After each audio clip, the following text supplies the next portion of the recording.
What's up, everybody? I am your host, a sad boy with a chainsaw fetish, and that is my co-host, a deranged hitchhiker with a pistol in his vag.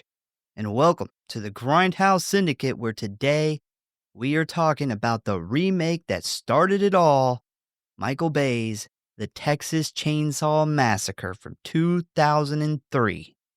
Man, this movie was a big deal when it came out. I was in like ninth or 10th grade. I got to see it in theaters. I loved it. I seen it with a couple friends. Also, Jessica Biel at the time was like this good girl. She was on like that family Christian show, which apparently she hated. I guess the guy who played the dad ended up being like a pedophile or something. So she ditched the good girl image, and this was really the first kind of out of character thing we seen her do, and she did it really well in my opinion. Yeah, she's great.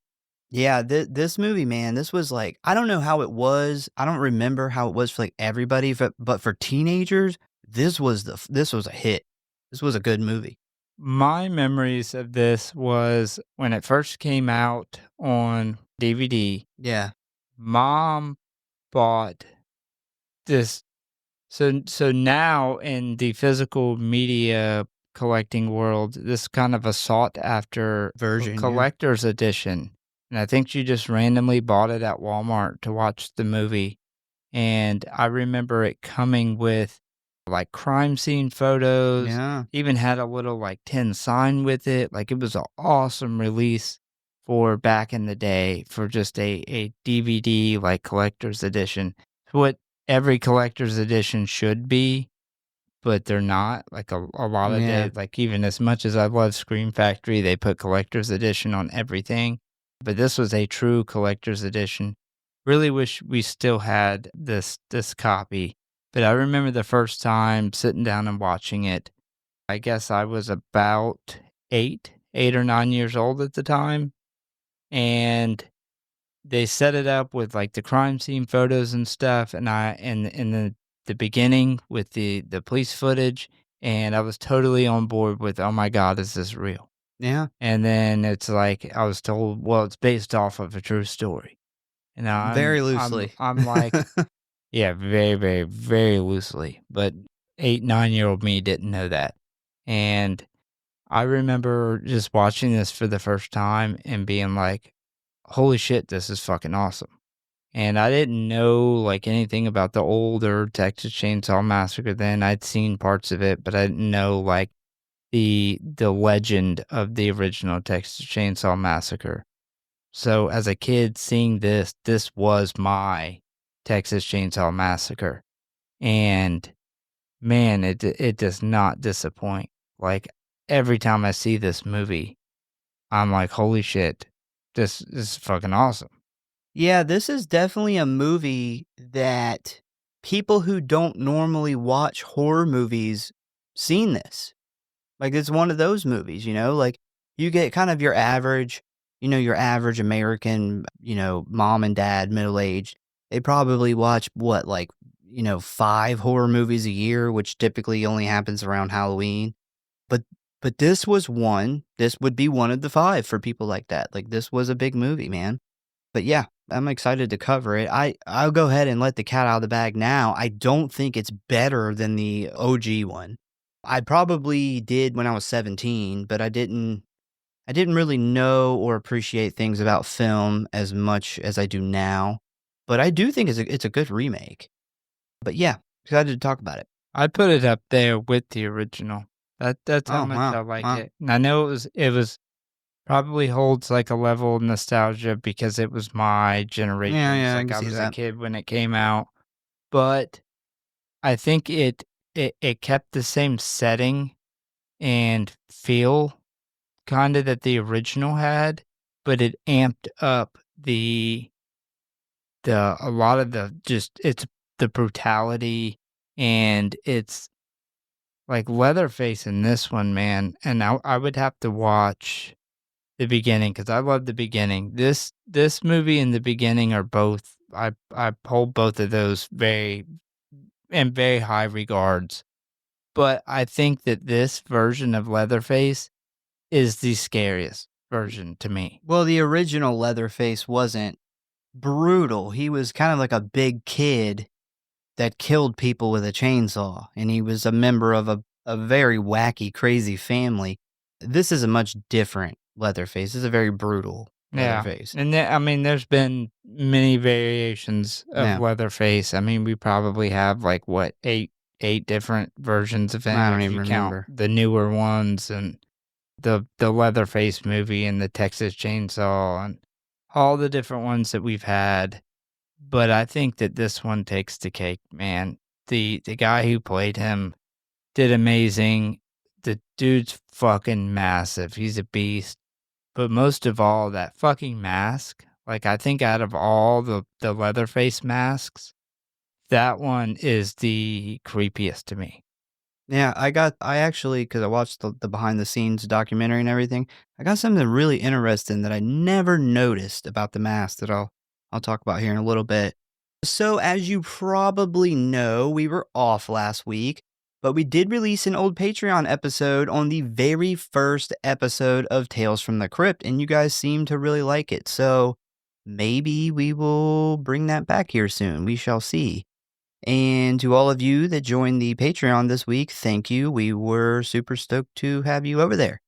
But yeah, our week off kind of sucked because the very first day we both got a very bad case of strep throat, which definitely sucked.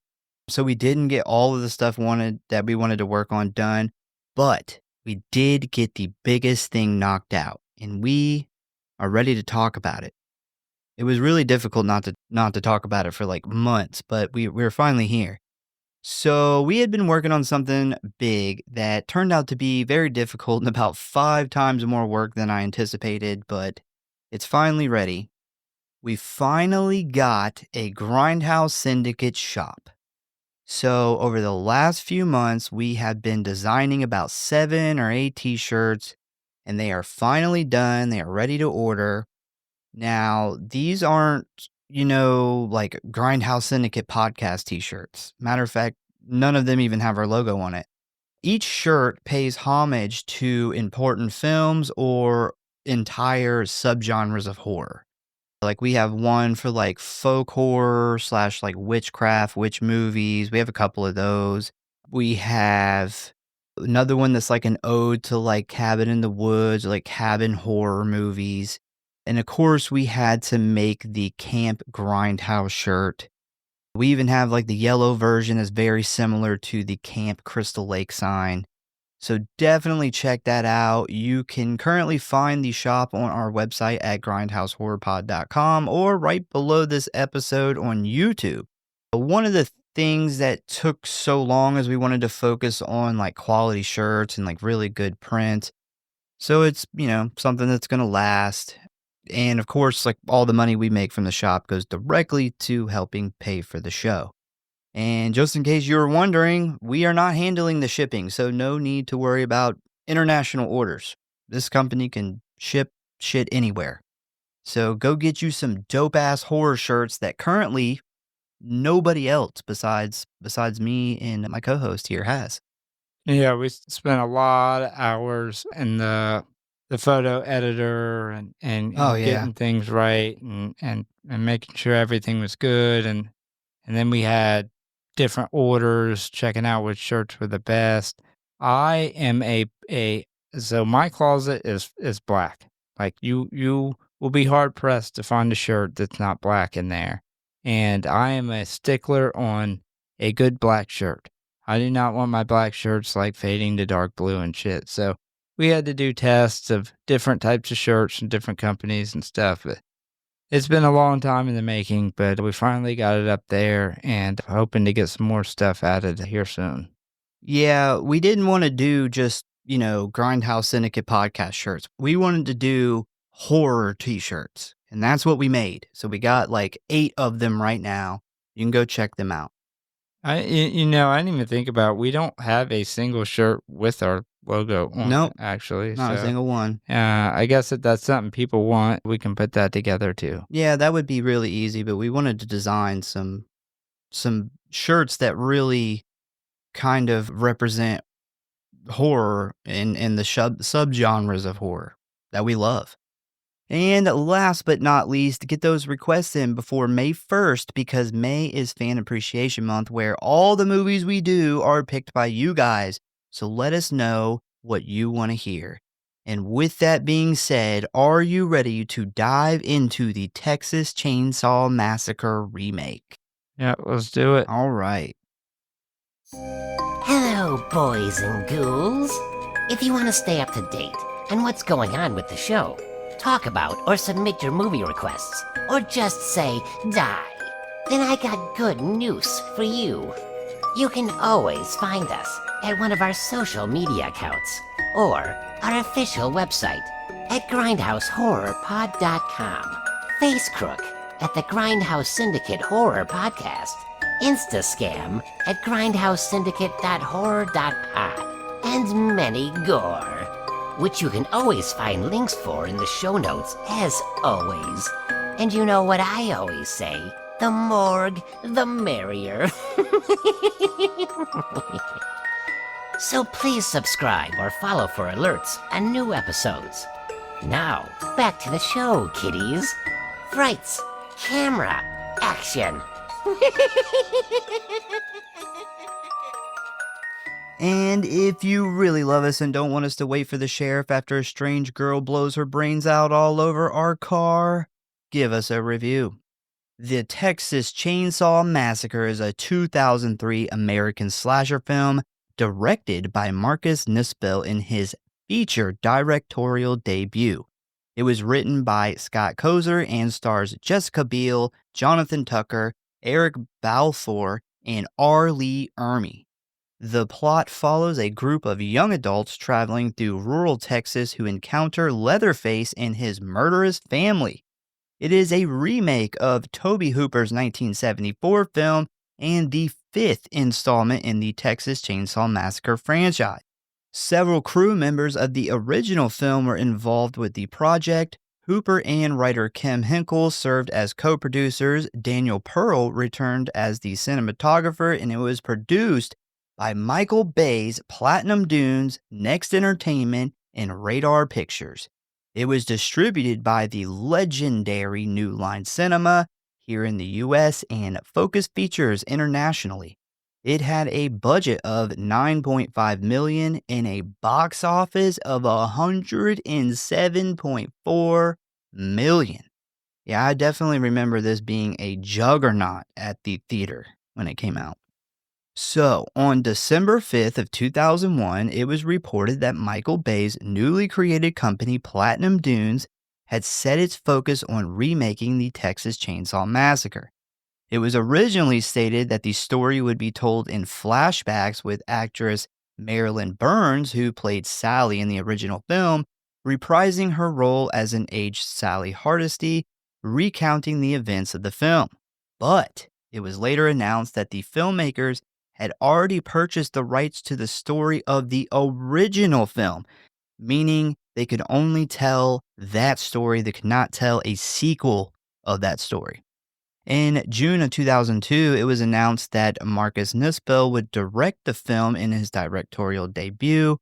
I believe he originally did music videos until this, and he actually went on to direct the Friday the 13th remake just 6 years later. Yeah, this movie actually, I think, is what was responsible for the big uptick in remakes. Like, this Yeah. movie did so big, it led to Friday the 13th getting remade, Nightmare on Elm Street getting remade. Unfortunately, those didn't I don't think those hit the same as this one did. Yeah, that's why I opened the episode up with the remake that started it all. A lot of people consider this to be the beginning of all the remakes, because not long after this, you got Dawn of the Dead, you end up getting Land of the Dead. Yeah, a lot of remakes happening. So the screenplay was written by Scott Kozer, who went on to write the screenplay for Platinum Dunes' remake of the Amityville Horror, another remake. This was his first professional job as a screenwriter and later recalled feeling both thrilled and honored as the prospect of working on the project and realized early on that he was dealing with one of the seminal works of the genre and one that could not be bettered. An actor named Brett Wagner was originally cast for the role of Leatherface, but on the first day of shooting, the actor was hospitalized and fired for lying about his physical abilities. Michael Bay then called Andrew Bryanowski, who he had worked on Pearl Harbor with, and asked him to take the role. He agreed and ate only brisket and white bread in order to get his weight to nearly 300 pounds. Principal photography began in Austin, Texas in July of 2002 and lasted 40 days. So they filmed in July and August in Texas. Yeah. Yeah, it must have been miserable. But it probably felt the way the movie looks, which is hot. Yep. Hot and humid. The Texas Chainsaw Massacre was released in North America on October 17th of 2003 in 3,016 theaters. During its opening weekend, it grossed $29.1 million, debuting at number 1 at the U.S. box office. Considering the film's budget was $9.5 million, making it the highest grossing film of the franchise, even when adjusted for inflation. Which, by the way, adjusted for inflation as of 2018, the film would have grossed over $162 million. Can you imagine a horror movie right now making almost $200 million? Yeah, that's big fucking movie. On less than $10 million? Yeah. Upon its release, it received mostly negative reviews from critics, with some stating it was an unnecessary remake that's more gory and less scary than the original. Pretty sure critics trashed the original too, so Yeah. who fucking cares? Yeah, these are the same critics that absolutely trashed the original, and they just hate horror, and they suck at life.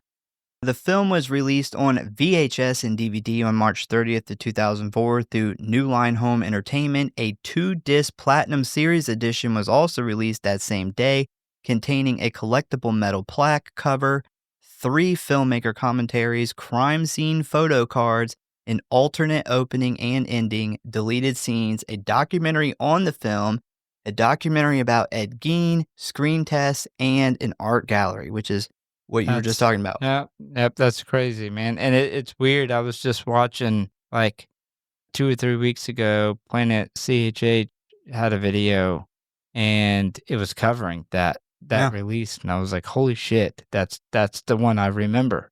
Yeah. A prequel to the film titled The Texas Chainsaw Massacre: The Beginning was released on October 6th of 2006. The film takes place 4 years before the events of the movie. Due to the film's financial success, it influenced a plethora of horror movie franchises to remake their original films across the span of the 2000s and 2010s. Notable examples include House of Wax, The Wicker Man, The Omen, Halloween, My Bloody Valentine 3D, Friday the 13th, and Nightmare on Elm Street, and Child's Play. So this is a problem that we are still dealing with today, almost 25 years later. We literally just recorded our news episode for the week for the Patreon, and we talked about a lot of the new movies that are being made, and they're mostly remakes. Yeah, a lot of the bigger ones. Definitely a lot of remakes. Matter of fact, I feel like this caused a surge in remakes, and we are hitting another surge. I think what Blumhouse had started to do I think it started with the Halloween trilogy. And now we're getting remakes and trilogies. Now we're getting trilogy. Yeah, they're buying the rights and doing trilogies. And it was originally Blumhouse. Now it seems to be Amazon. Everybody. Yeah, now that they own all the MGM stuff. And yeah, it's just it's getting out of control again. You know, out of all the remakes that I think were inspired by this remake, very few of them, I think, even come close to what this one did. I'll say Dawn of the Dead. Dawn of the Dead's remake was fantastic. Dawn of the Dead is an amazing remake. Yeah, but very few of them really even came close to what this movie did. That Child's Play remake, man. That's awesome. Yeah. It's like Megan. Yeah. The Megan before Megan. Good God, I seen the fucking trailer for Megan 2. It's not even a horror movie anymore. Yeah. It's a straight up action movie. I didn't Action comedy. Yeah. Yeah, I don't argue with too many people on Reddit, but I was just reminded of a comment going back and forth of somebody like 2 years ago trying to tell me like Megan was by far the best movie of that year. And I was like, man, did you watch all the did you watch any other Yeah, it's like I horror only watched movies? Megan. Because that was the same year. I think it was 2023. And some of the examples I gave was like X came out that year, and I want to say Talk to Me. And Yeah. there's a lot of really good horror movies, and that was not one of them. All right, so ratings. Rotten Tom gave this a 37%. IMDb gave it a 6.2 out of 10. Letterboxd gave it a solid 3 stars out of 5. But the Google average audience rating is a 4.2 out of 5. The audience loves this shit. That's where the horror fans, that's where you get your best rating as a horror fan. If you would like to watch this movie, you can currently find it for rent on YouTube, Apple TV, Amazon Prime, Google Play, and Fandango for $3.99. Or if you want to buy it, man, you can literally pick up the Blu-ray copy for like $8 on Amazon, brand new right now. All right, so you ready to dive into the plot of Texas Chainsaw Massacre? Let's do it. All right. So we start off with some grainy black and white footage taken by the police department of the aftermath of this crime. And we get an iconic voiceover that fills us in a little bit about what is going on here. And instead of me describing it, because this is so awesome, we're just going to play it. We're going to play the clip.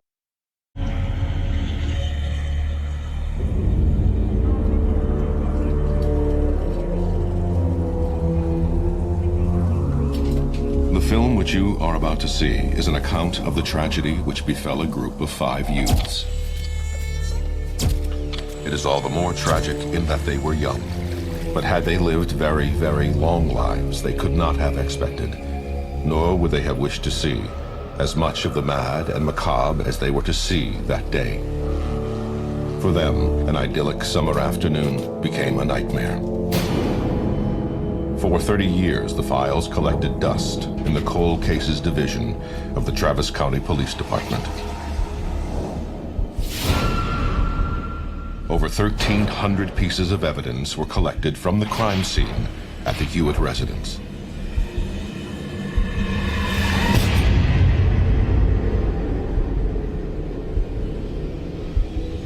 Yet none of the evidence was more compelling than the classified police footage of the crime scene walkthrough. Test. Okay, this is August 20th, 1973. The time is 3:47 p.m. Location is the Hewitt residence on Route 17. It's where victim 1 was found. We're going to do a walkthrough, and we're now descending the stairs into the furnace room. There's, over here, there's scratch marks along the wall. There's some more over here. Right along here, and there's something over here. Looks like a clod of hair and a embedded fingernail. All right, we're gonna go move into the actual furnace room. The events of that day were to lead to one of the most bizarre crimes in the annals of American history: the Texas Chainsaw Massacre. I fucking love that. Yeah. I love that. Like, besides what was Dawn of the Dead, because Dawn of the Dead has an amazing opening. That is like one of my favorite openings from movies like around that time. Yeah. That is like the grainy police footage, that the shots of the evidence room. Then we go into like this found footage of these cops, and it like the found footage is very believable, being very old found footage. And you're like, when you see like the cop going down the stairs and there's like those fingernail drag mark, you're just so ready to get into this movie. You're like, I've got to see what's down there.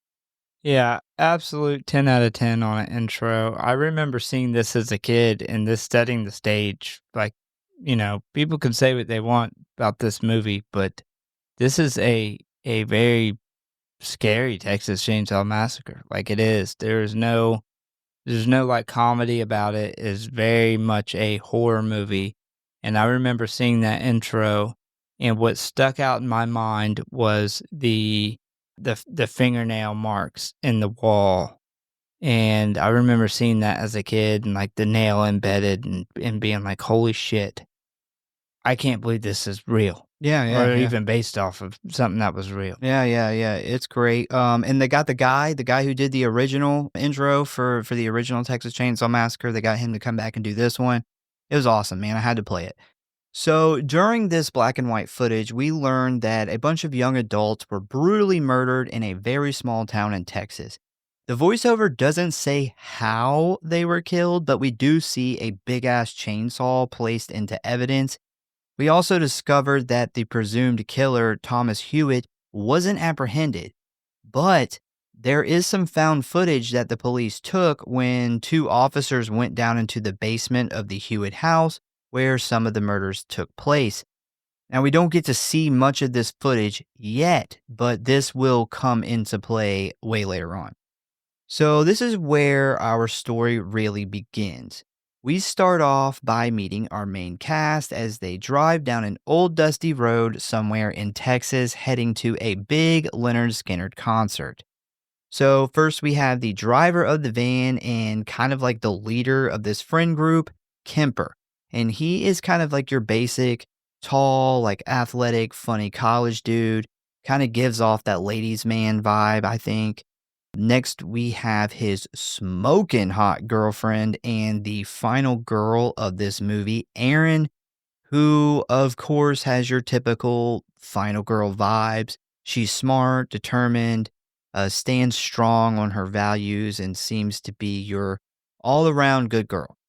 Next, we have Andy, and he is one of Kemper's best friends. We don't know a ton about him except for the fact that he appears to be a real loyal friend to Kemper. He enjoys a bit of partying and is also a bit of a ladies' man. And speaking of Andy and ladies, next we have Pepper, who is a young woman around the same age as the rest of our group here, who is hitchhiking and was picked up by the gang a day before and has now started a sexual relationship with Andy in the back of the van. And last but not least, we have Morgan, who is kind of annoying. Like he's not like that bad, but in some scenes he just seems like too opinionated and a little bit insufferable. It's hard for me to really pinpoint his personality, but I do know he really likes weed. He doesn't give off a very good vibe No. like the rest of the group. No. But yeah, that is our group of future murder victims, and they are headed right for one of the most iconic slashers of all time. And as they drive down this dusty road in the middle of nowhere, we see that the date is August 18th of 1973, which I do want to point out, Aaron mentions wanting the band to play Freebird. Well, that song wasn't released yet. It actually wouldn't be released till the following year on November 4th, 1974. Yeah. They fucked that up. I do know Freebird was something that they would play during sound checks, though. Well, yeah, that's how Freebird became Freebird, is they would just play. Eventually they recorded it. And actually, the studio fucking demanded that they shorten Freebird because it became this long, 10-minute thing from them just adding and adding and adding. But I don't know how much like a regular fan would have known, at least not by name. So while driving down the road, Morgan fires up a joint, and while passing it to Kemper, we learn that the group has just come from a 4-day trip to Mexico. And I want to point out here that Kemper tries to pass the weed to Erin, but she says, "No thanks, I'm nauseous." Morgan then blames her sickness on drinking the water in Mexico, But Kemper points out that Aaron didn't drink the Mexican water, the tequila, or smoke any of the weed, oddly enough. So the reason that this scene was in there is because originally Aaron was supposed to be pregnant and she hadn't told Kemper yet. And they actually filmed a scene of her telling Kemper when they get to the mill. But Michael Bay found out about this and had all mentions of her pregnancy removed from the movie, fearing that it would be taking it too far, having Leatherface attempting to kill a pregnant girl with a chainsaw. Mm. But yeah, there is a deleted scene you can actually see where the scene where they're at the mill and they're kind of arguing about whether or not to leave the girl there. And then she just walks off. Well, really what she does is she walks about 5 feet away and Kemper goes over there and she literally tells him like, yeah, I'm fucking pregnant and I don't want you to go to jail. So I'm stuck with this baby. And the whole group hears this conversation. So yeah, this was like a whole part of the plot that got cut out. It's Yeah. weird they cut that out. Yeah. So anyway, he finally gets Aaron to take the joint, and right as she goes to hit it, she quickly throws it out the window as she turns and laughs at her disappointed boyfriend. And as the rest of the group kind of groans from the loss of their joint, Morgan smiles and says, "Guys, relax, it's not like we don't have 2 pounds of the shit." And before he can finish his sentence, Andy hits him in the arm, telling him to shut up, and this is where it is revealed that the group, unbeknownst to Aaron, went to Mexico to buy 2 pounds of weed and smuggle it into the U.S. inside of a piñata. And needless to say, Aaron is pissed to find this out. And while Kemper is trying to talk his way out of this one, he almost hits a woman who is aimlessly walking down the road. Thankfully, though, he is able to slam on the brakes and swerve just in time to avoid her. But when Aaron attempts to ask her if she is okay, she just ignores them and continues walking. Now, you can definitely tell that there is something really wrong with this girl. She's very like catatonic, just in her own little world here. She's really pale. She has like dark circles around her eyes. She just does not look like she's doing very good. I gotta say, Aaron throwing the joint out the window, man, that got me. Like, that's kind of fucked up. Not cool. Yeah. I wondered. They got this. What they say, 2 pounds of weed from Mexico. Yeah. I bet you they were about to take it to that Skinner concert and make a fuck ton of money. Probably. Why would you get that before the concert? Yeah, unless you're gonna sell there. About to make bank at the Skinner concert.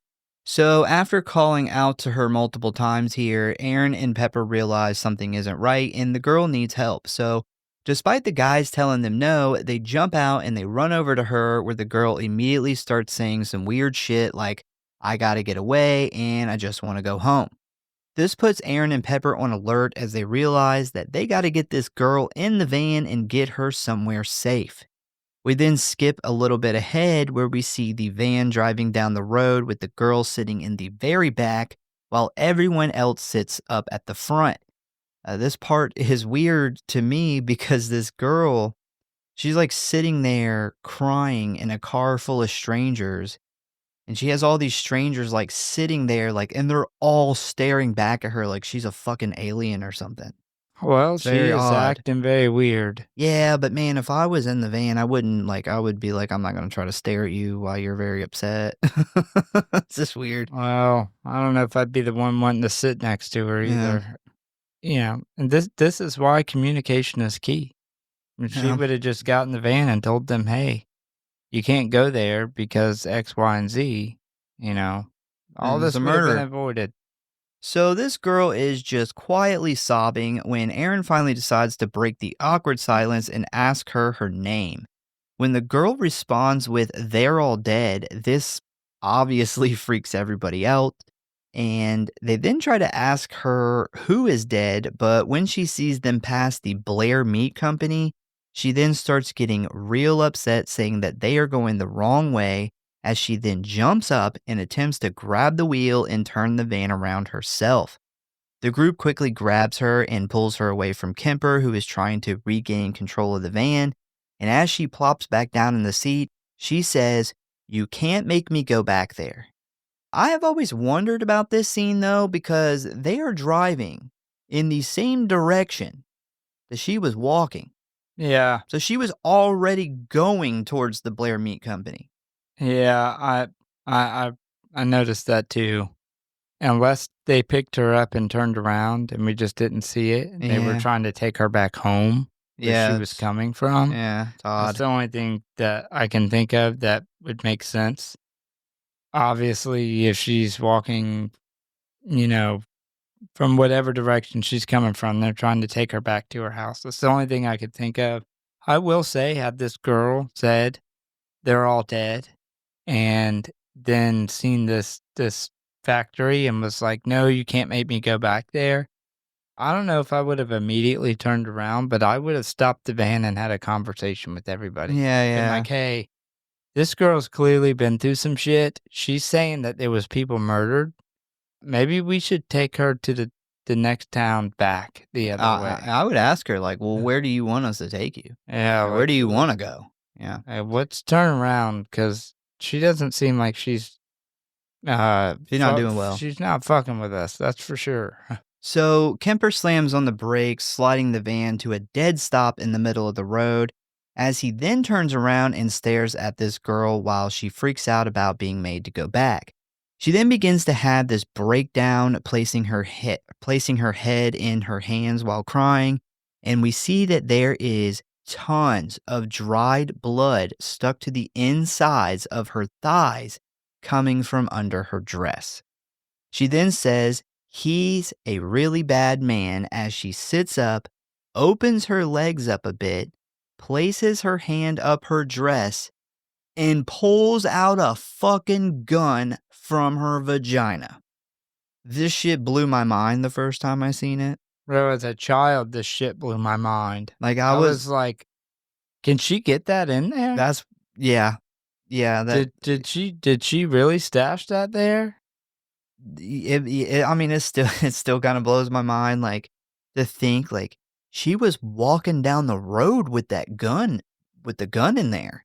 Like, that's just having the gun in there in general sounds uncomfortable, but then walking? Yeah. Well, I guess she's been through so much shit. She don't give a fuck. Well, She also, got it in there. if you look close, when she first pulls the gun out, the hammer's cocked back. So this thing could have went off inside her at any moment. Good God, can you fucking imagine that? Like, you're walking down the road and you got a gun in your body and it just goes off. Blows your vagina through your fucking mouth. Oh, man. Well, of course, this freaks everybody in the van out, as we now have this very mentally unstable girl holding a blood-soaked gun she just pulled from her prison purse, sitting in the back seat saying that they are all gonna die. But before anybody can really react, the girl puts the gun in her mouth and pulls the trigger, blowing her brains out of the back of her head, splattering chunks of bone and flesh all over the seats and roof. I guess it's safe to say she had a lot on her mind. We then get one of the coolest shots of the whole movie as the camera starts in the front of the van, showing everyone's reaction to the suicide, and it slowly pans back through the now giant hole in the girl's skull, and then out of the busted back glass of the van. It's all like one continuous motion, and I fucking love it. Yeah, the cinematography in this is outstanding. This is one of the coolest shots, not only in this movie, but I would say in horror of this time. The way they did this shot was, I don't know how exactly they pulled it off, but it's fucking really cool. Well, I'm about to tell you how they did it. I'm about to tell you every interesting thing you could want to know about this kill and this shot. They blew her brains out. It really killed her. So, we'll start from the beginning. If you watch really closely, when she pulls the trigger, her cheeks blow out. Like the actress's cheeks literally blow out, which is what makes the gunshot look like one of the things that makes it look so legit, right? So what they did was they had a replica of the pistol made, but they actually had an air hose running to the bottom of it, right? So whenever she pulled the trigger, it would shoot a ton of compressed air into her mouth and even had a little bit of blood splatter, which is what you see splatter on her teeth, right? And then she had a blood pack on the back of her head, which is the blood explosion you see kind of immediately, bust out of the back of her head. And then behind her is a guy sitting in the back seat with this gun that fires tomato soup. And he fired it, and that is what busted the fucking back window out. And it sprayed, red tomato soup, looks like blood, sprayed it all over the back of the van and blew the window out, which is where you get that kind of bloody, broken window. This was all done at one time. And then, so now that she's dead, now they've switched the actress out with the dead body. So the dead body was made by Greg Nicotero when he worked for K&B Studios. He made that himself. And the camera that they used for the shot where it starts in the front and it goes like through the hole in her head, this camera is actually a camera used for rectums. It is about the size of a quarter. That was the first thing that came to my mind, and I can't believe they actually used that for the movie. Yeah. And so what they actually did was they put the camera, but it was on a big arm, right? Kind of like my fucking microphone here. It was on a big arm, and they actually had to get a whole nother van and cut the fucking roof so the fucking big arm could stick the camera in the middle of the van and go all the way down out of the back of the van, right? And what's wild is it took them so many shots. They actually originally, when they first planned this shot, they assumed that they wouldn't get it. But they were like, we'll try a bunch of times, and if we can't get it after shooting it for a day, we'll just scrap that shot, right? And there is a bunch of outtakes, because the problem they kept having is, if you remember, the camera goes through the big hole in the head, and as soon as the camera clears the hole, the head falls back. Yeah. Well, they kept having the head kept falling too early, or it would fall before the camera could even completely get through it. There's a bunch of failed versions of it that you can watch, but very interesting how they did this whole special effects scene. It looked fucking awesome. Yeah. The headshot, the splatter, the fucking window blowing out the back at the same time, the cinematographer panning out from the inside of the hole in the head, and then to top that off, we get the close shot of the smoke coming from her mouth. Yeah, awesome. Top notch, 10 out of 10 for a headshot. Yeah, so after this, everybody loses it and jumps out of the van. Pepper's puking, Aaron's having a breakdown, Kemper's trying to console her while also being in shock himself. And what is Morgan doing, you may ask? Complaining, because he is a crybaby bitch. Yeah, he sucks. He does a whole lot of complaining in this movie. Immediately complaining. So after things calm down a bit, the group starts to discuss what they are going to do about the dead girl in the back of their van. And Kemper is like, obviously, we have to call the cops. But Morgan starts freaking out, saying that that's a bad idea because of the 2 pounds of weed they got from Mexico. So despite Andy and Morgan's protest, Kemper grabs the piñata and tosses it into the cornfield next to the road. I'm totally with Kemper here. If you've got a girl who just blew her fucking brains out in the back of your car, you better call the cops. Yeah. You can't just leave her there on the road and drive off with the weed, because if you get pulled over later and the cop notices the whole inside of your van smells and looks like a crime scene and you got 2 pounds of weed, this is going to be way worse. Yeah, I mean, you wouldn't even have to get randomly pulled over. You have a blood-splattered hole in the back of your window. You're going to get pulled over. Even if you made it to the Leonard Skinner concert, security there would be like, there's something wrong here. Good luck sneaking 2 pounds through security with a fucking head exploded in the back of your van. Yeah. This girl blowing her brains out all over your van is definitely more important than the weed. Just fucking hide the weed in this field, call the cops, let them come get the body, and come back for the weed like a day later or something. It's not rocket science. Like, this isn't really all that hard, in my opinion. I would just hide the weed and come back and get it later. It's not rocket appliance. No. So, considering that this is the 70s and cell phones didn't exist and they're out in the middle of nowhere, they must all pile back into the Scooby van with the dead girl and drive until they can find someone with a phone in order to call the authorities. And after driving for a bit, they come across a roadside gas station / barbecue place run by an old lady with a shitty attitude and a love for cigarettes. And this place is fucking gross. We see all of these like pig body parts and it's got like flies all over it.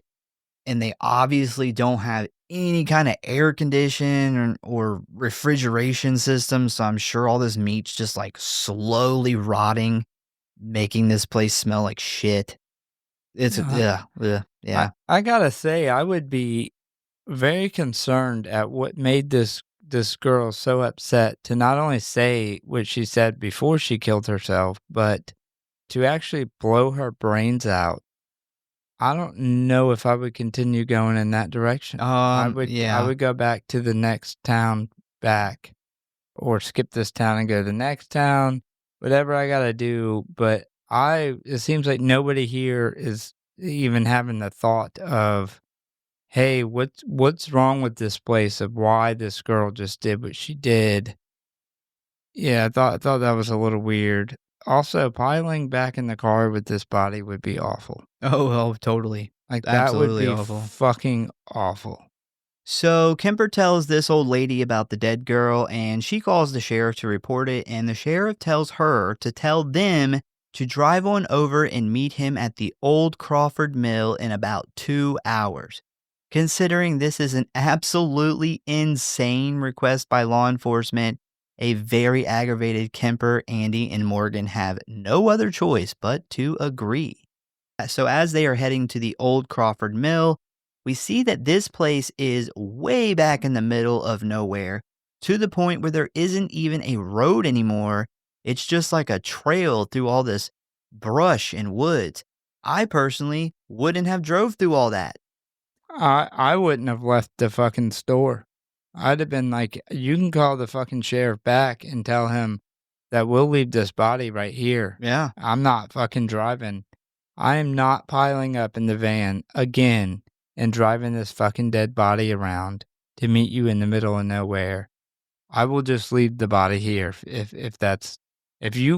you don't care enough about somebody being like, you have a dead body on your hands, then I'm just going to leave it here. I doubt they're going to track my vehicle down, considering they don't even want to fucking drive to the place. Yeah, I damn sure wouldn't be driving back in the fucking woods. Yeah, no. So they finally arrive at this very abandoned mill where my guess is they used to make all the rust.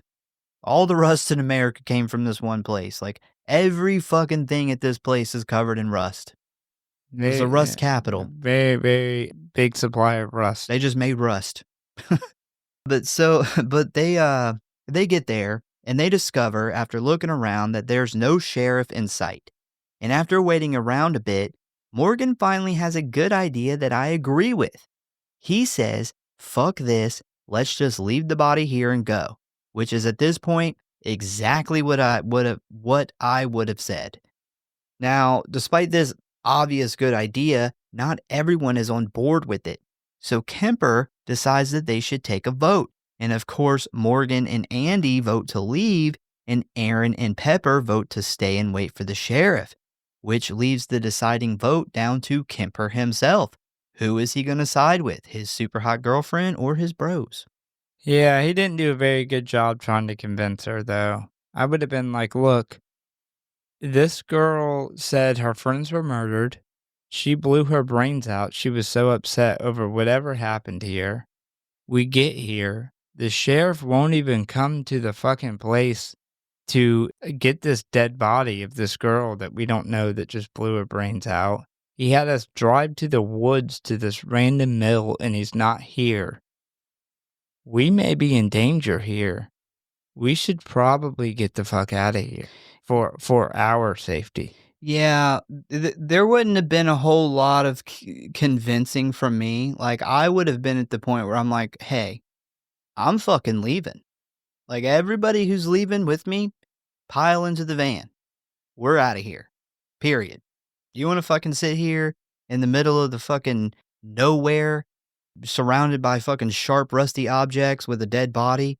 Have at it. I'm fucking leaving. Not to mention, there is baby dolls nailed to Yeah. this place. And anytime you see dolls nailed to the fucking walls of somewhere, Go the opposite way. you are in a bad place. So Kemper immediately looks over at Aaron and starts explaining that she's dead and it's not really going to matter if they stay or not. Aaron quickly cuts him off, saying they can't just leave her on the side of the road like a piece of trash. And I'm like, hold up.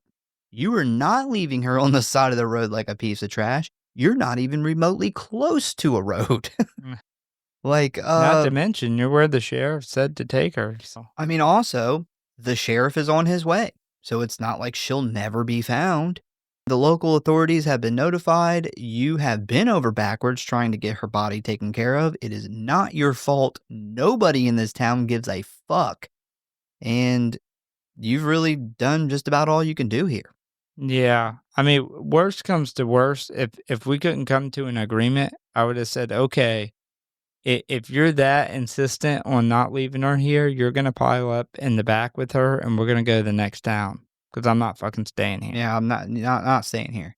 So after this, Aaron storms off looking around the mill for the sheriff or somebody to help with the group behind her. And they pretty quickly find this metal building with all these creepy baby dolls nailed to the walls.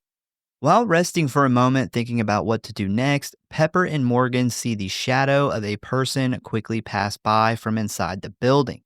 The gang then go inside to investigate, where they discover a set of teeth attached to a little boy named Jediah. Good God, that set of fake teeth they put on this kid. They gave him like adult-sized teeth in a child-sized body. That's pretty fucked up. Yeah. This is funny. You know when you see like a baby skull, you see like the all the teeth in the up in the face. Yeah, when you get an X-ray image of a baby's skull, which is the creepiest thing ever, especially for those who have a baby, like it's creepy. I have looked at both of my children after they were born and thought, oh my God. They got all them teeth. It's a monstrosity inside there. Yeah. Because their adult teeth are up in their face. It's like they're under their eyes, like under yeah. their eye. This kid's fucking teeth were probably up in his skull. Like, where was these giant teeth at? Yeah, he's got some big old chompers, big old gross chompers, and he's such a dirty kid. He is a dirty, dirty child. So, yeah, they find this kid living in this rust factory, and he is immediately like, why did you do that to the girl in the van? So he's already scoped them and their vehicle out, and the fact that this kid stumbled across a dead body and doesn't seem all that concerned would be a big red flag for me to get the fuck out of there. He didn't seem like, he's like, hey, you know, you got a dead girl in there. Yeah, like so casually. Yeah, what'd you do to her? Like, as if he has seen this happen before. Yeah. So they get to talking to this kid, and they ask him if he knows the sheriff, and he's like, yeah, of course I do. And they're like, cool, where's he at? And he says he's at home getting drunk. Another red flag. But little Gary Busey here does have some good news. He says that the sheriff's house is pretty close by, and despite the fact that the road doesn't go to the house, you can walk there from here. In my personal opinion, if the sheriff doesn't care enough to stop drinking and come out to get this dead girl, then I don't care enough to walk to his fucking house to get him. Yeah, I'd have been like, this is perfect. We can dump her here, and this little kid can go tell him. Yep. Because clearly this little kid says he knows him. He's close. So this is where our group makes the horrible decision to split up as Aaron and Kemper decide to head to the sheriff's house while Pepper, Andy, Morgan, and Jediah go back to the van. And after walking through some very creepy looking woods, this is where we get our first shot of the infamous house that this movie has become known for. Very cool and creepy looking house. It's hard to like really pinpoint what makes this house scary. I think one of the things is like it's hard to tell anybody actually lives there because it has like these huge 2-story front porch, and it has these huge like towering concrete pillars in the front, and it kind of puts this dark shadow on the front doors and the windows. It's really hard to tell anybody actually lives at this place. It just looks like a big concrete bunker almost. It's really old and dirty too, and I mean the fact that there's no road to get there, like you Yeah, have it's to just go through the woods to even get to this house. it's by itself in the middle of a fucking field. It's also like it's also like gray cement, like cement block, so it has no color, like no personality. I think that's another thing. Interesting thing about the real house. So when they went to film this movie, the guy they hired for the sets, he didn't want to build any sets. They did build Hire a guy for the sets, and he's like, "I'm not well, no, building anything." no, he wasn't the set like designer. He was like the guy who decided like the The location guy. Yeah. locations, yeah. And he likes to do stuff on location. He doesn't really want to go into a studio and build a set. They did build a set. I believe it is the trailer we see later on, but there's a reason for that. But most of this movie is on location shot. And they found this house, and no one had lived in this house for a very long time. And it looked just like this. They didn't do almost anything to it. Nice. So they went in, and all the mold on the walls is all real mold. What they actually had to do is have a company go in and put like a clear coat and seal the mold in so the crew and the actors didn't breathe the mold in while filming.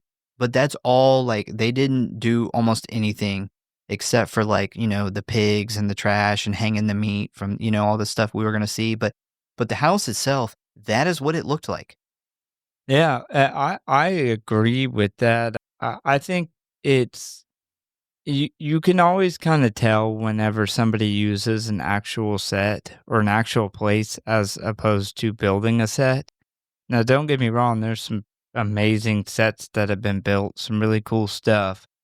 But I just feel like from a production value standpoint, like it feels so much more authentic. Because it is authentic. Yeah, yeah.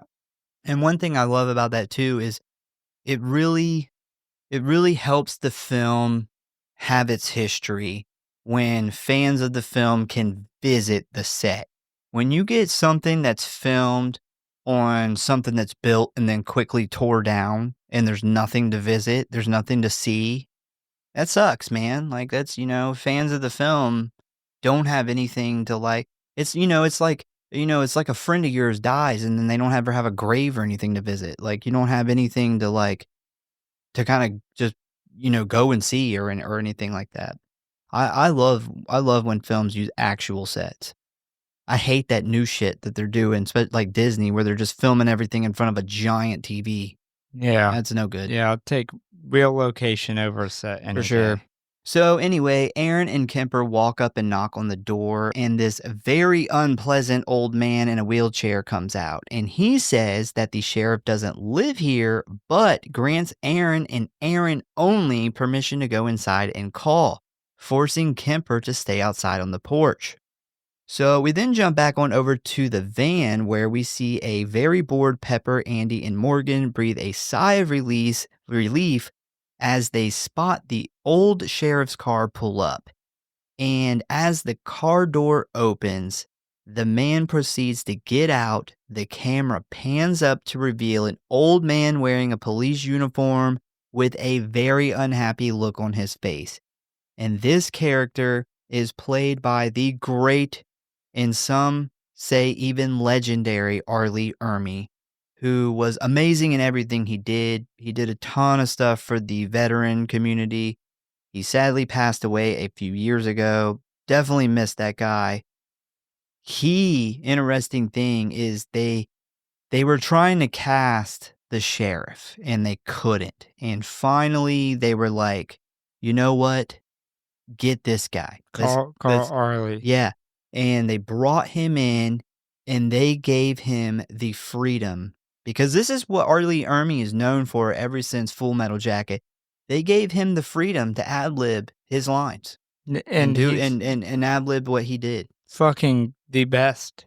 He is the best at that. 90% of his dialogue in this movie is him. I can't think of anybody who could have played a better sheriff Oh, in absolutely. this movie. Yeah. He's in the beginning too, but great in both parts. Yeah, they were like talking about like that whole scene where he like wraps up the girl and he's talking about like joking with him about her pussy being wet. Like that's all off the top of his head. And then the whole like him like how he would like beat the shit out of like Morgan, or how he was like screaming at the girls on the ground. All him. All they just said, "Hey, we need you to be this bad sheriff guy." And, I seen an interview with him talking about it, and he said, I know that when you need me to be a bad guy, you need me to be a likable bad guy. And I know how to do that. And that's what he did in this. Fun fact, he used to do a show called Mail Call on the History Channel back in the late 90s, and yours truly here got his question read by him on TV. So, awesome. Back on over at the Hewitt residence, Erin finishes her call to the sheriff's station, who tells her that they will be there in about 30 minutes. And as she is heading back out to the front porch, the old man yells for her to come back to the bathroom and please help him a minute. As she heads back, we see him sitting on the floor, dumping out his piss bag with his wheelchair turned over in the hallway. And as Erin is attempting to help him up, we get a quick shot of an unknown dark shadow walk past. Kemper, who is still sitting on the porch, starts thinking this is taking way too long and decides to go in and look for Erin. Now, Erin, who is still way in the back of the house trying to help the old man off the floor, can't hear Kemper call out, and this causes Kemper to start walking through the house looking around, where he sees all kinds of weird shit like pigs, trash all over the floor, mannequin heads, and sewing materials. At some point, he comes across a bedroom door that is slightly open, where he hears a TV playing old cartoons. As he goes to push the door open, a small little trinket falls to the floor, causing him to bend down and to pick it up. And right as he does this, we suddenly see a huge figure in a mask standing behind him, who quickly swings a sledgehammer with all of his force, hitting Kemper in the head, splattering blood all over the TV. This is a pretty good kill, very fast and brutal. And I love that our first look at Leatherface is like really quick and really jarring. It kind of leaves you wanting more. Yeah, our first look at him is he's fucking terrifying, man. Like he is, we don't get to see him like super close up in detail, but from what you do get to see, he's fucking terrifying. There's no way in hell with this scenario going on that if I was Kemper, I would have ever let my girlfriend go in this house alone. I don't care what that old guy said. Yeah. I would have been like, no, we got like the girl's done blown her brains out. She's talked about murder here. The only info we can get in this town is from the dirtiest fucking 10-year-old kid you've ever seen in your life, who's not surprised by dead bodies. We've had to like hike through the woods to get to this fucking house to find this drunk sheriff. No way am I sending my girlfriend in this house alone. So this is actually the only scene with the original Leatherface that was fired shortly after filming started, Brett Wagner. By the way, so, it says he got fired right after filming started, and they said basically like he had lied about his abilities. What happened was you had to wear this like 150-pound bodysuit to make, even the guy who took over, who weighed 300 pounds, still had to wear this 150-pound like bodysuit. It's massive. Yeah, and he said like it was so fucking hot, and Brett Wagner, he had a heat stroke on the first day, and they fired him, which I do think it's ridiculous that they kind of state that he had lied about his abilities. I don't think that that's really fair. You have a fucking heat stroke under a mask and all that, like a whole fucking body outfit, and it's like 120 degrees outside. Not to mention, you know that this house didn't have AC. Yeah, I mean, exactly. So, that's one of the negative parts of filming in a place like this. But At a house like this, there's no other way to have a house that has so much character. Like, you're not going to build that on a set. But with that comes constraints, and I'm sure AC in the middle of Texas was a big constraint. It was probably hot as fucking hell in there. yeah, so this is the only scene of Brett Wagner as Leatherface. You can't tell. They did a good job. So this instantly does Kemper in as his limp body falls to the floor, causing Leatherface to grab him by the collar and quickly drag him down the hallway and into the basement stairwell, where once he gets him inside, he slides that famous metal door shut. And the sound of all of this commotion gets Aaron's attention in the back of the house. Back at the van, we see Sheriff Hoyt walk around the vehicle gathering information on what he thinks happened here. And Andy tries to explain the story of how they picked her up on the side of the road, but it becomes pretty clear that Hoyt has zero interest in what actually happened. The sheriff then picks up the gun from the floor of the van and begins examining it, where he then gives it the old smell test. And after determining it smells a little like fish, he looks at Andy, who says that the dead girl had it on her. Hoyt kind of laughs about this as he pulls his pants leg up and places the gun into an empty holster strapped to his ankle. And the fact that this gun is a perfect fit for his holster seriously raises some concerns with Morgan and Andy. Because obviously, not enough concerns. She obviously stole the sheriff's gun and ultimately killed herself with it. So, if all of that wasn't weird enough, it gets even better when Sheriff Hoyt goes to his car, grabs something, walks back over to the van, and says, "Let's get her all wrapped up," as he pulls out a long strand of saran wrap from a box. Talk about being underfunded police force. Well, if you remember from the beginning, he is not the police force. He has killed the police force. Yeah. So, I don't know if he's they not getting funding anymore. He's got to fund that saran wrap himself. Yeah, I just went and bought saran wrap for dead bodies. So as he climbs into the van to begin wrapping her in the plastic, he then looks over at Andy and says, "How about giving me a hand here, asshole?" And Andy is definitely not excited about this plan, but we can tell he is just ready for this to be over with. No fucking way. No. Nope. Yeah, I agree. Nope. I'd be like, you can fuck off with that. You can shoot me right here. I am not gonna fucking help you wrap this girl's body up. I'm not. We've waited here for your fucking drunk ass. You've been a dick the whole time. You just smelled the vagina on this gun that fit perfectly in your fucking holster that was used in a death. And you pull out saran wrap and ask me to help you wrap it? Nope. Not doing it. It's a negative, Ghost Rider. So back at the house, Erin attempts to look for Kemper, but she obviously gets no answer from him. And after searching around a bit, she figures that he must have gotten tired of waiting and headed back to the van. So she starts heading that way while continuing to call out his name. Back at the rust factory, we see they have finally gotten the body wrapped up like a mummy as Hoyt orders Morgan and Andy to pull her out and take her to his car. Pepper kind of makes a statement here that pisses Hoyt off. She says something about this all seeming so wrong, and Hoyt freaks out on her saying how much respect he has for dead bodies, and then literally turns around and yells at the guys for trying to put the body in the backseat of his car, telling them, "Put that nasty goddamn thing in the trunk." So yeah, Sheriff Hoyt isn't winning any public service awards anytime soon, I would imagine. Yeah.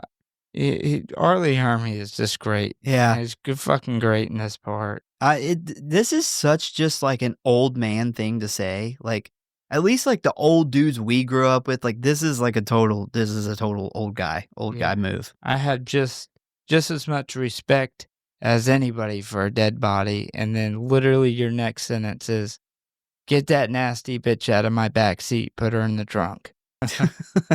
So after they load her in the trunk, Sheriff Hoyt says protect and serve is what we do, as he gives them a half-ass salute and gets in his car, driving off, leaving the rest of the gang relieved that this is all now finally over. So next we head down into the basement of the house where we see a lot of grim images down there. We get close-ups of old dirty needles and strings, body parts like ears and eyeballs, and crude instruments like scissors and knives. A lot of this set for the basement is actually decorated, like designed off of actual pictures from Ed Gein's house. Well, this set is the motherfucking set of all sets. This basement is this set. It is the best in the movie. Like, it is super creepy. Yeah, it is good. And while down there, we can see that Leatherface is frantically working on something. And at first, we can't really tell what it is until the camera finally zooms back and we see that he is cutting Kemper's clothes off in preparation to shave his body hair. Now, this is a really cool scene because of the imagery here. We get like people's teeth in bowls, big ass hooks to hang bodies on, and even like one guy's decapitated rotting head sitting in a dish surrounded by grapes. I like it. I love the imagery in all of these scenes.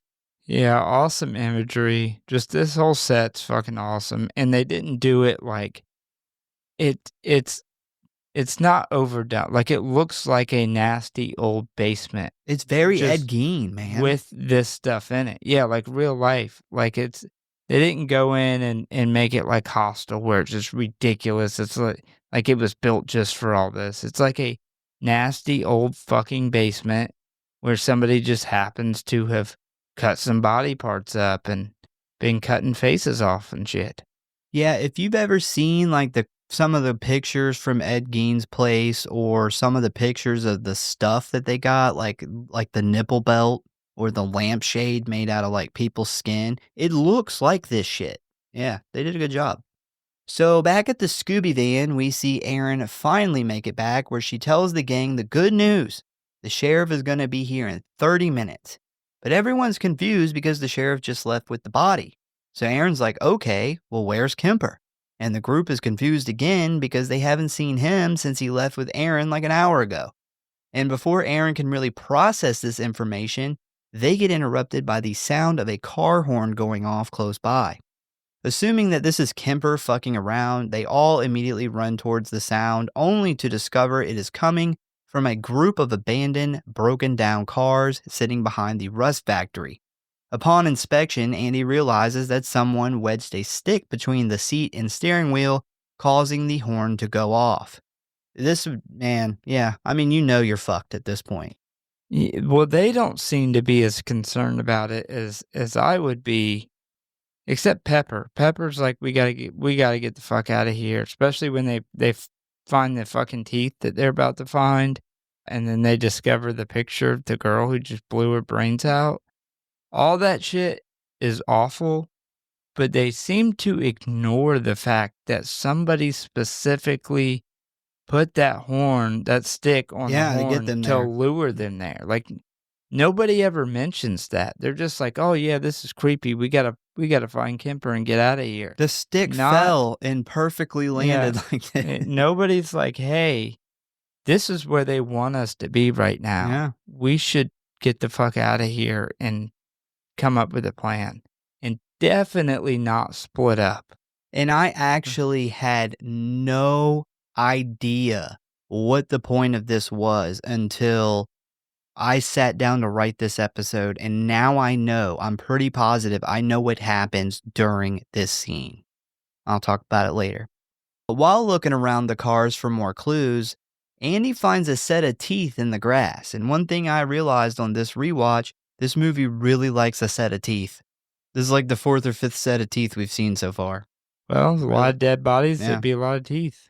Besides the teeth, though, another thing they find inside one of the car's trunks is a glass jar full of some kind of liquid and a picture of the girl who killed herself in the van earlier. So I got a question for you. Do you think that was water or piss in that jar? Ugh, I think it was piss. It I looked yellow. I didn't even think about that, but I do think I know what your theory. I think I have the same theory on the stick situation. Yeah, probably. I can't believe it took me this long to figure it out, but yeah. I think it was that dirty ass child trying to show them they're in trouble. Well, that's not what I think, but we'll get to, because we haven't gotten to the part that I don't want to spoil it.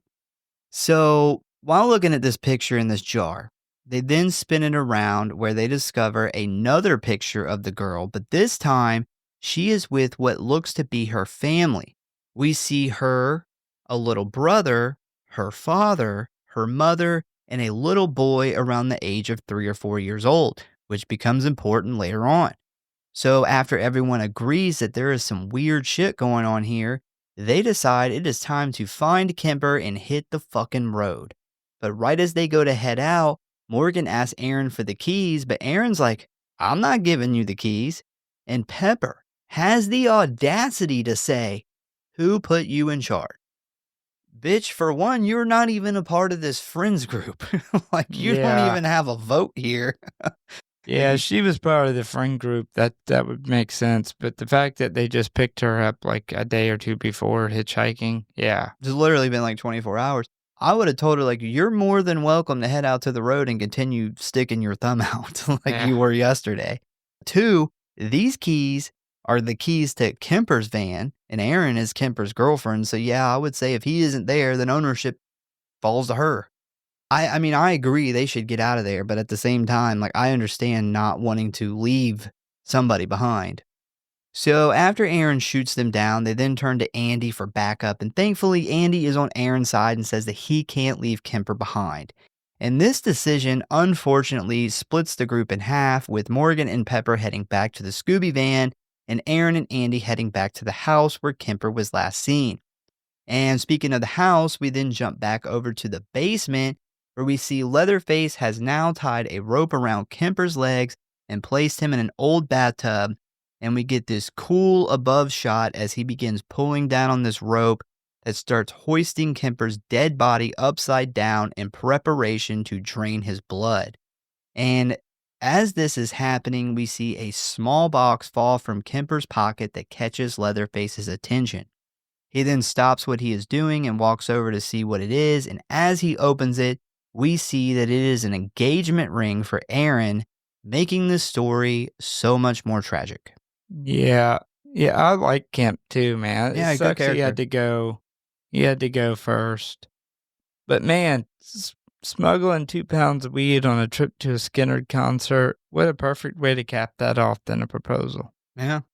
So next we see Aaron and Andy have finally arrived at the house, where they spot the old man sitting out in the yard. Aaron says that she will distract him, giving Andy time to sneak in and search the place for Kemper. I do have a bit of a complaint here. When Andy runs up to the door and he goes inside, he pulls the screen door open and he just kind of slides right in. Now, the old man is only sitting about 15 feet away. Anybody who has grown up with old screen doors, especially in the South, knows that you can hear a screen door squeak from like half a mile away. There's no fucking way that nobody heard that. Well, I don't know, because some old people can't hear a goddamn thing. Maybe. And I don't think this guy's got hearing aids if he can't hear. I don't Maybe. think this guy's going to a doctor. I will go back to the ring thing, though. It does kind of make sense of why Kemp took her side over the body leaving thing. I think maybe he really didn't want to upset her because he had his little proposal planned. Well, he does tell that would have her. really fucked it up. He does tell her when they're talking about the weed. He said he did it for them to get a place and stuff. Like, he's like, I'm going to sell the weed so we can have a bunch of money and so we can kind of start our life together. So while inside, Andy begins looking around, where he pretty quickly ends up in the gross ass kitchen. And I mean, This place is disgusting. Like bloody pantyhose and chunks of rotting meat just hanging from the ceiling. This is real meat, by the way. And for some odd reason, he must think Kemper is hiding in this tiny refrigerator because he decides to open that bacteria infested thing up, which, thanks to his nose, he instantly regrets. And right as he shuts the door, it causes this big wooden chest that's sitting on top of the fridge to fall down on top of him. Thankfully, though, he is able to move out of the way in time, but the sound of the box hitting the ground and bursting open pretty much alerts everyone that he's there, causing Erin to run inside thinking that he is in trouble. So she runs inside but quickly finds that Andy is okay, and right as they turn to leave, they are confronted by the wheelchair man. His name is Old Monty. I don't recall them saying his name in the movie, but this is what he is listed as, so this is what we're going to call him from here on out. So a now very pissed off Monty is, quote, standing in between them and the door, and he begins yelling, "What the hell are you doing in my house?" Andy tries to explain the situation, but Monty calls him a turd and tells him he is so dead he doesn't even know it. He then begins slamming his cane on the old wooden floorboards, telling Andy to come on, basically challenging him to a showdown, but what he is really doing is signaling to Leatherface, who is still down in the basement. After a few moments of this, we then see the metal door slide open behind Erin and Andy, and when they turn around, they are frightened by the sight of this large man wearing a grotesque mask made from human flesh. He immediately pulls a cord, cranking the chainsaw, sending Erin and Andy running through the house.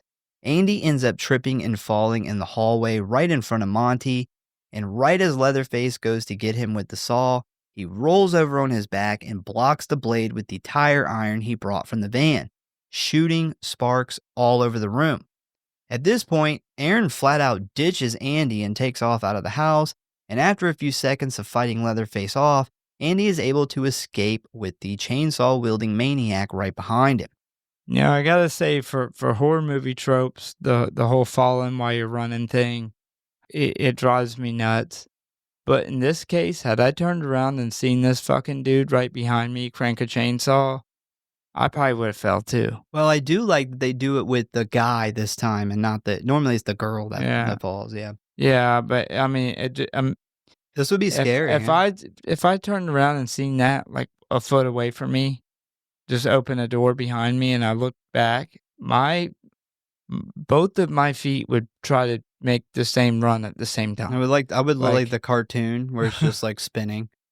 So Andy ends up running through this area where the Hewitt family does their laundry because apparently they have a lot of dirty sheets. Like he literally runs through half an acre of sheets hanging on clotheslines. I mean, it's a dirty fucking place. Like seriously, you would have to have like a 30-room mansion to have that many bed sheets. It's a lot. So anyway, there are so many sheets, he kind of gets lost in them and is never seen again. And some say, if you're real quiet while hanging your sheets up on the line, you can still hear Andy's screams. That's how many sheets there were. A lot of sheets. No, he does kind of get lost in them, but somehow Leatherface gets in front of him and straight up cuts off his leg with the saw, splattering blood all over these clean, dingy-looking sheets. Interesting how they did this. They created a very realistic leg, like inside out, bone, tissue, everything. Put a pants on it and had a Leatherface guy here cut it with a real chainsaw. Nice. Yep. Keep it simple. They had about 10 chainsaws. Almost all of them are real. Some of them didn't have a blade. Some of them did. A lot of the scenes where Leatherface is cutting through a door or cutting through wood, or those are all real chainsaws. And then they had a couple more that had bike chains on them, and those were like the ones where he was like, I think he's like hitting metal with them and sending sparks and all this stuff. Yeah, the chainsaw weighed like 35 pounds. Interesting, though, a lot of real, legitimate chainsaws. He then picks Andy up and takes him down into the basement, which is where the fingernail scratches in the wall from the intro come from. Bro, this scene always stuck with me. It always, still to this day, since I was 9, it gives me just a cringe when his fucking nails are ripping off as he's being dragged to the basement. Yeah, It just it's ugh. always stuck with me. There's like 3 scenes in this movie that stick with me every time I think back to this movie, and that's one of them. So yeah, he's carrying him down into the basement. He throws him on the floor for later. While this is going on, we see Erin attempting to run back through the woods to get to the van, but unfortunately for her, it is now dark. Despite this setback, though, she does make it to the rust factory where Morgan and Pepper are attempting to clean the van. She immediately hops in the driver's seat without an explanation and begins trying to start the vehicle. While attempting to get it to crank, she starts yelling at the others about the gun. They finally tell her that the sheriff took it and ask her what the hell is going on. Before she gets a chance to explain, though, Sheriff Hoyt jump scares everyone as he pops up next to the driver's window with a flashlight. At first, Erin is very happy to see him, considering she wasn't there when they dealt with him before. But that is all quickly about to change. So she immediately starts trying to tell him about Andy and the attacker, and at first, he seems genuinely concerned. That is until he spots a half-smoked joint sitting on the dash, which causes his attitude to quickly turn hostile, much like cops in real life when it comes to weed. So he then orders them all out of the van and down onto the ground. After that, we then jump back on over to the basement of pain, where we see Andy's time in the waiting room is over and Leatherface is ready to see him now. We then see him pick Andy up, lift him high into the air, and lower him down onto a meat hook that is attached to the ceiling. As Andy cries out in pain, he sticks his hand into a bowl, grabbing a handful of salt and rubbing it all over Andy's bloody stump. Ugh. That's rough. And then he's nice enough to do a homemade tourniquet on his leg, which makes you wonder, what was he saving Andy for? I don't know. He wanted to keep him alive. Maybe he was trying to keep the meat fresh to eat it. Yeah, I was wondering, like, they don't talk about them necessarily being cannibals here, but he was clearly trying to preserve Andy. He didn't want him to die yet. Although if you're trying to get somebody not to die, throwing them up on a meat hook is probably not a good idea. So back at the van, Hoyt has Erin, Morgan, and Pepper face down in the dirt, and he's pretty much taunting them at this point, despite the fact that Erin is trying to tell him about the killer with the chainsaw. He then says that he thinks Kemper killed that girl and ran off, which prompts Erin to jump up in anger and defend him, and needless to say, Hoyt doesn't like this act of insubordination, as he pulls out his gun and fires a round into the dirt next to her. So after this, Hoyt then walks over and grabs Morgan up off the ground, walks him over to the van and tells him that he is going to show him exactly what happened to the girl from earlier. And while this is going on, we quickly cut back to the Hewitt house where we see this awesome scene of Leatherface, who has placed Kemper's face skin on a mannequin head and is now using a needle and thread to make a mask.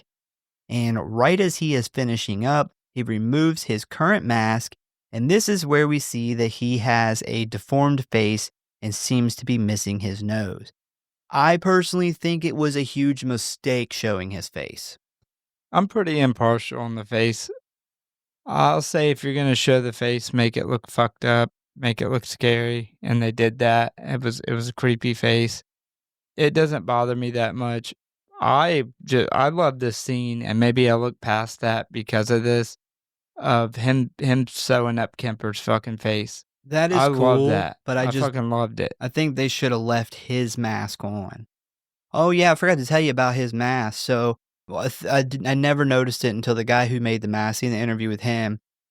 So the guy makes the mask, right? And this, like, you see all the stitching that's going through the mask, and this is because he used apparently, like, Leatherface used a couple different people for his mask, basically a couple different pieces of skin he liked.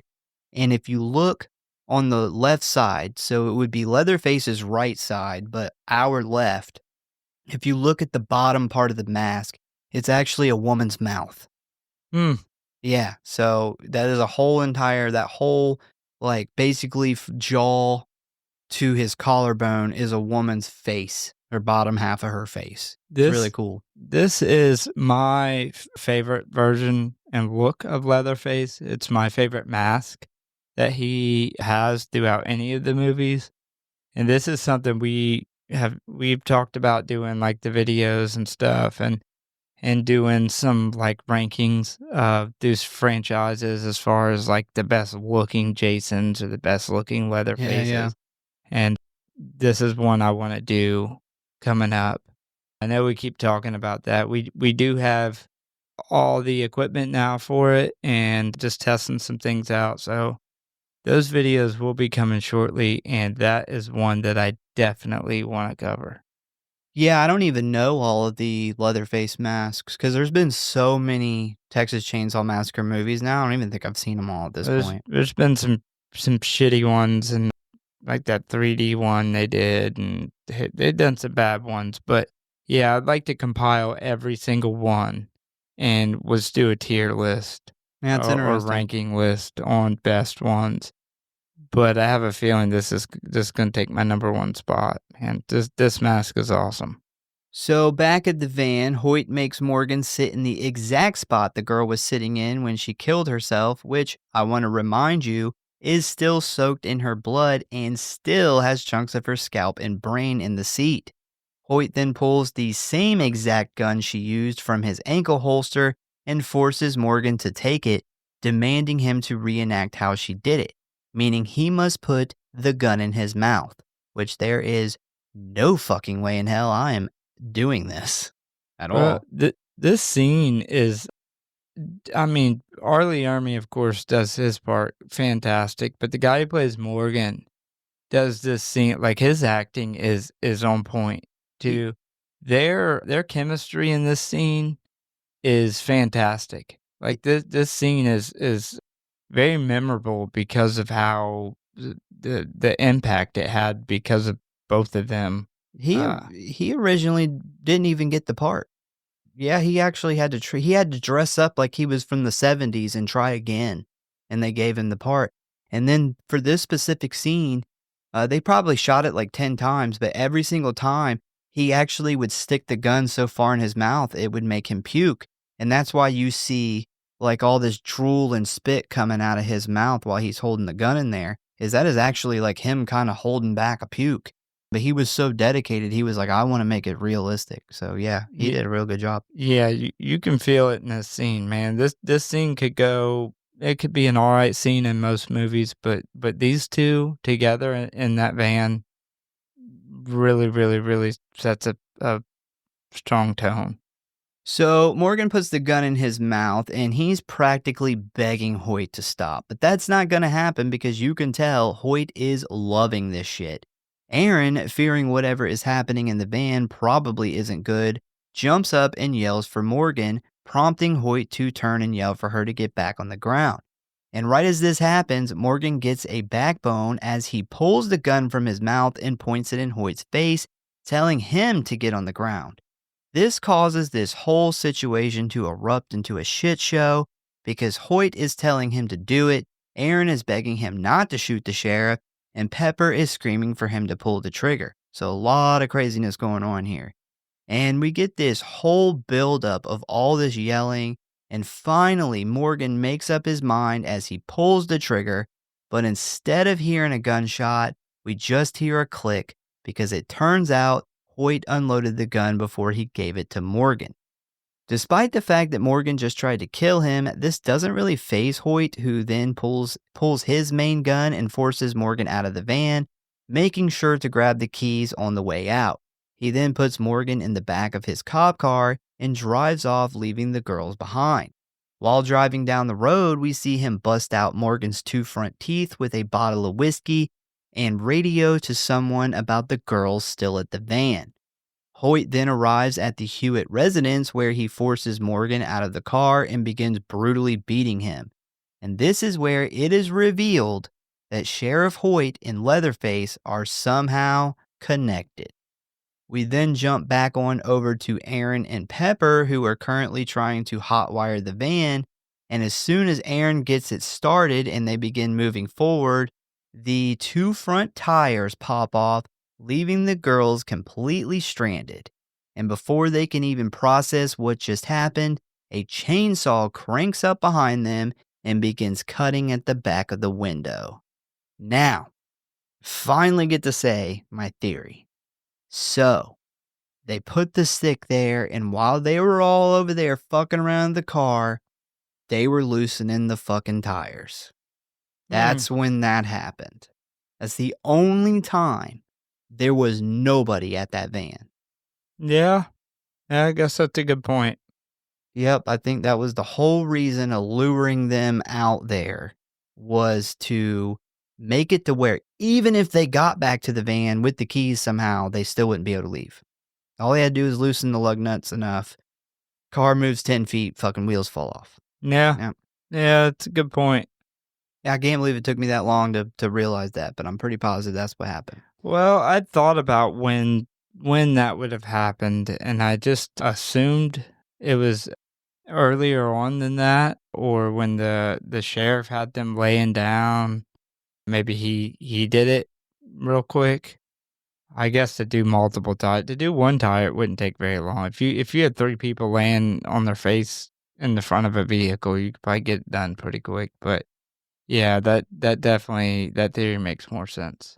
So Leatherface then runs over, sticking the saw blade through the driver's side window, causing the girls to freak out and jump in the back, when they then suddenly hear him climb on top and ram the blade of the saw through the roof of the van. Basically what he's doing here is very similar to the things those chainsaw guys do in the haunted hayrides and stuff, just kind of fucking with them with the saw blade. Pepper eventually says fuck this shit and jumps out of the side door and begins running away. Leatherface immediately sees this and goes after her, and she doesn't get very far because he gets her in the back with the saw, causing her to fall to the ground. And as she rolls over, holding her hands up in defiance, he brings the blade down on her as Aaron watches from the van.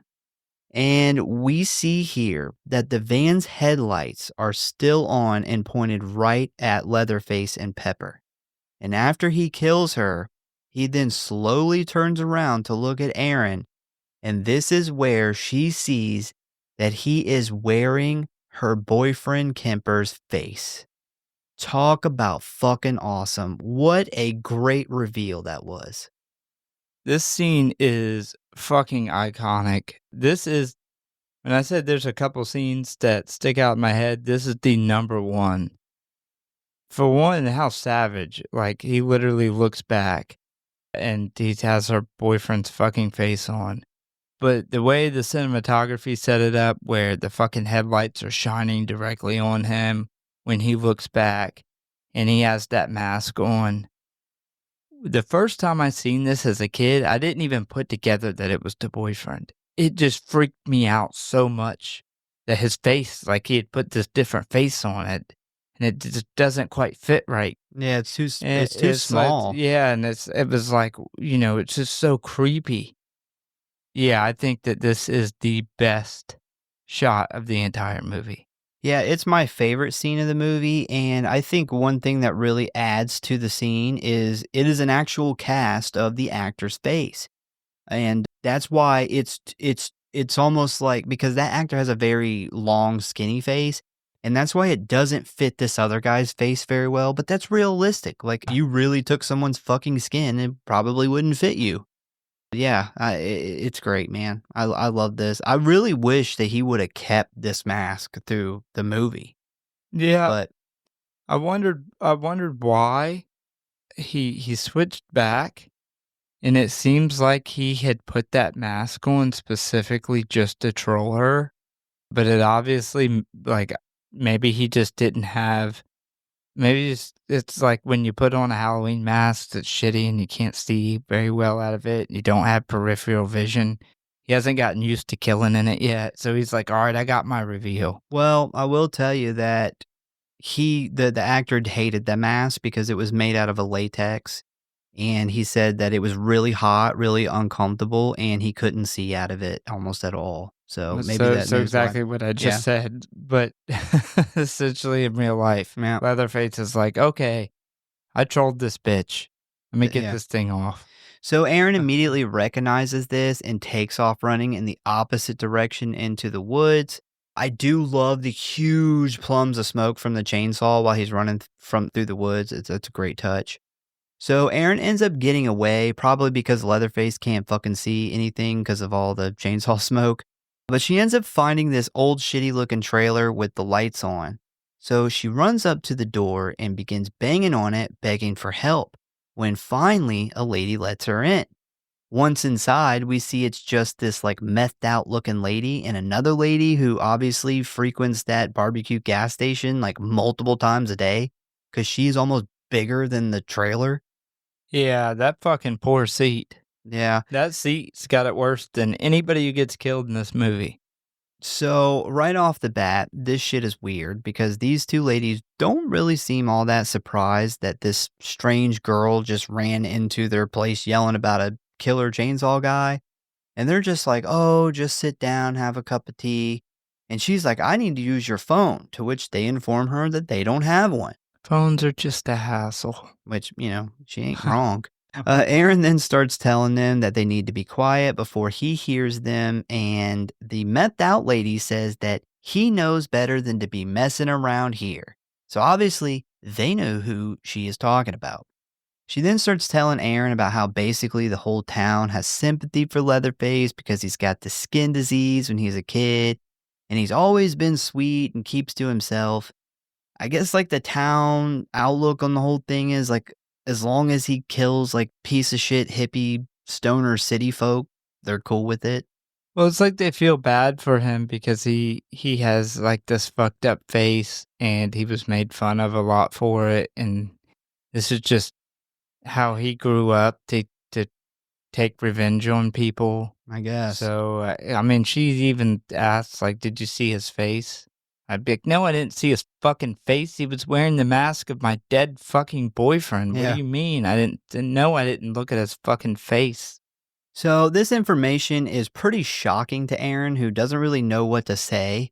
The woman then gets her to drink a cup of hot tea to calm her nerves, but after just one sip, Aaron gets her shit together and pushes the tea away, yelling she just wants to use a phone. And this freak out by Aaron wakes up a baby who is asleep in the back room.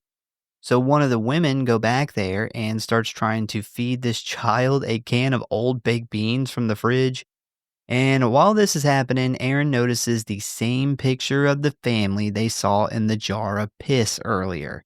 And as soon as she starts to put two and two together, she hears a phone ring. And right as she turns around, she gets very, very lightheaded and confused. She then stumbles back towards the bedroom and calls out the woman for lying about the phone and even accuses her of stealing the kid. But before much else can be said, Aaron passes out right there in the trailer because, as it turns out, the tea was drugged. Yeah, I love how the cinematography is for this whole scene too. It's like a fever dream. Like this whole trailer shot Yeah, feels it's like weird. a fever dream. And even before she's drugged, which it gets worse and worse as the drugs kick in. But, it goes back to kind of her being very confused and shell shocked. Like to walk into this situation and two people to be downplaying what's happening and Yeah. just being like super calm about it and being like, don't worry. And I would be speechless as well. Yeah, I yeah. wouldn't know what to say. I would be completely shell shocked. And then the drugs start kicking in, the fever dream stuff picks up even more. And I will say, I'll give her props because if I'm drugged and already fucking confused as fuck, the last thing on my mind would have been that baby was stolen. Yeah. I would Yeah. have not ever thought about that. Yeah, I would have been thinking about the phone. Yeah. So after all this, we then fast forward a little bit where Aaron is awoken by Sheriff Hoyt pouring some beer in her face. And as she comes to, we see that she is in the Hewitt house living room where the old lady from the gas station barbecue is ironing some clothes. So apparently half the fucking town lives in this one house. We also get one of my personal favorite scenes where Jediah is beating on the window, begging to be let in, and his grandma says, "You better stay out there with them dogs." Yeah, and I wonder what she had meant by him not playing by the rules, and that is kind of what took me to thinking that he had put the stick on the horn to get their attention to show them this girl that was dead, what they were responsible for it, to kind of warn them, "Hey, you guys gotta get the fuck out of here. This isn't a good situation." At what point in the movie had he not played by the rules yet? Yeah, I don't know. He Maybe it was like telling them where the house was or well, something. but that was the plan though, like, But they may not have been ready yet. I don't know. he lured them in there, like, I mean, the plan was obviously to send them to the mill, and then the kid sends them to obviously, the sheriff has no intention of actually ever being there, and then they get them to the house and start picking them off one by one. And I'm just, I was really trying to think, okay, what did this kid do so far that wasn't playing by the rules? I just figured they make him live out there all the time because he's got a bed and everything in that A- fucking factory. and we see the kid poke her dead body with a stick. Remember the girl in the back of the I van? He know. pokes her, and I think it's Morgan's like, "Hey, kid, get the fuck out of here! What are you doing?" Which is a very legitimate reaction to a 10-year-old poking a dead body with a stick. I'd be like, "Hey, stop." But we knew he had a stick, so that was my thought process behind why. But I do like your theory better. So there's a little bit of conversation here with Aaron that sheds some light on the family dynamic and what exactly is going on. So the barbecue lady is named Luda May, and she is the mother of Hoyt and Leatherface, obviously making Hoyt and Leatherface brothers. We would also assume this would make Monty the father, but when I watched the interview with the director, Monty apparently is just some old guy they let keep around. They just keep him around. He's not related, so I don't know. Well, I wonder in the beginning, I don't remember if they touch more on what part he's in the beginning because he Yeah. can walk. That's where he Mhm. loses his legs in the beginning. So they give him more of like a backstory or a part there of how he's part of the family. So I do wonder if there's more light shed on that. I don't know. And Jediah is the grandkid, which I assume he would be Hoyt's kid, probably not Leatherface's kid. Got to be one of the two. So, yeah, Sheriff Hoyt would be his dad.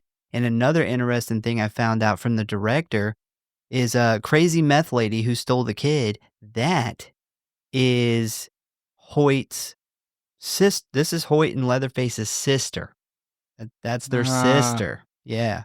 Yeah, not the big lady, but the Yeah, cracked the out little looking lady. skinny meth head. Yeah. Yeah, Mhm. that makes sense. They don't really make a very good case of showing that in the movie, but yeah, they're all related. Well, damn, Hoyt's the only one that looks normal. Yeah. I don't know. Well, Arlie Ermey's the only one that Mhm. came out looking like a fucking member of Yeah. society. Yeah, and the reason that they're all fine with this murder stuff is because apparently people tormented Leatherface his whole life over his deformities, so yeah, that is what's happening here. So after this talk, Luda then yells for Leatherface like he's a 10-year-old boy who just left his skateboard at the bottom of the steps again to come and get this bitch and take her downstairs, to which he does. I will say it's a little odd that the rest of the family looks somewhat like they're dressed normal, at least for the 70s. But Leatherface is just like walking around the house in his like blood-stained shirt. He's got his leather butcher's apron and a mask made from like a dead man's face. It's really similar to like when you see a normal family at the mall or at Disney World and they got like that one teenager that's in like their goth or emo phase. Like it's just one that's just different. It's like us with Yeah. with the rest of our family. I wonder if like Which is just different. Leatherface like sits in his basement and complains about how much he hates his conformist family. He's like sits in the dark, smokes cigarettes, and listens to Typo Negative. You just see him as like one of the goth kids in South Park. Yeah. God. Gah. Conformists. So anyway, I guess the family is about to have dinner or some shit because he just like tosses her down there and closes the door. And while down there by herself, she starts looking around where she quickly discovers that this place is a fucking nightmare. She sees a row of fingers, a decomposing arm just sitting on a table, and a whole ass decomposed torso and head.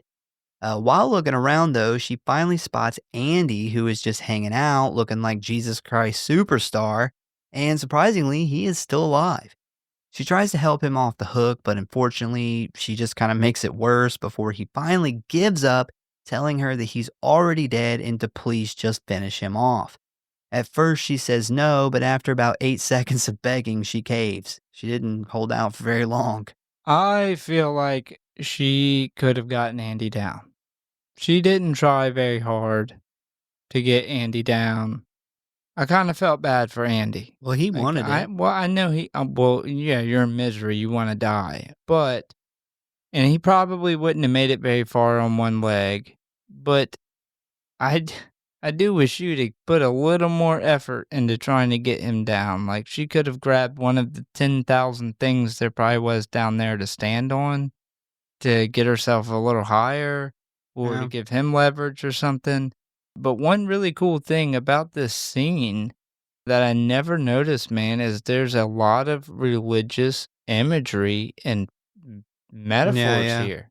Never picked up on that, but he's hung like Jesus on the cross at this point because he's got his arms up.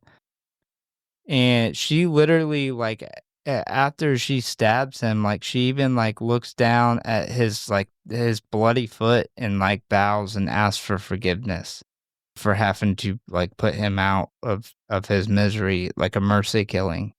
It was very kind of a weird placement in this movie because there's not any religious imagery or anything like that, but I thought it made the scene really cool. Yeah, if you remember back to the beginning too, Jediah has a skeleton hung up like that, and Andy like points it out and it's like, that's kind of weird. And then Andy ends up pretty much that same thing later on, yeah. Yeah, I never noticed. Mhm. I never put two and two together that that's essentially what ends up happening to him.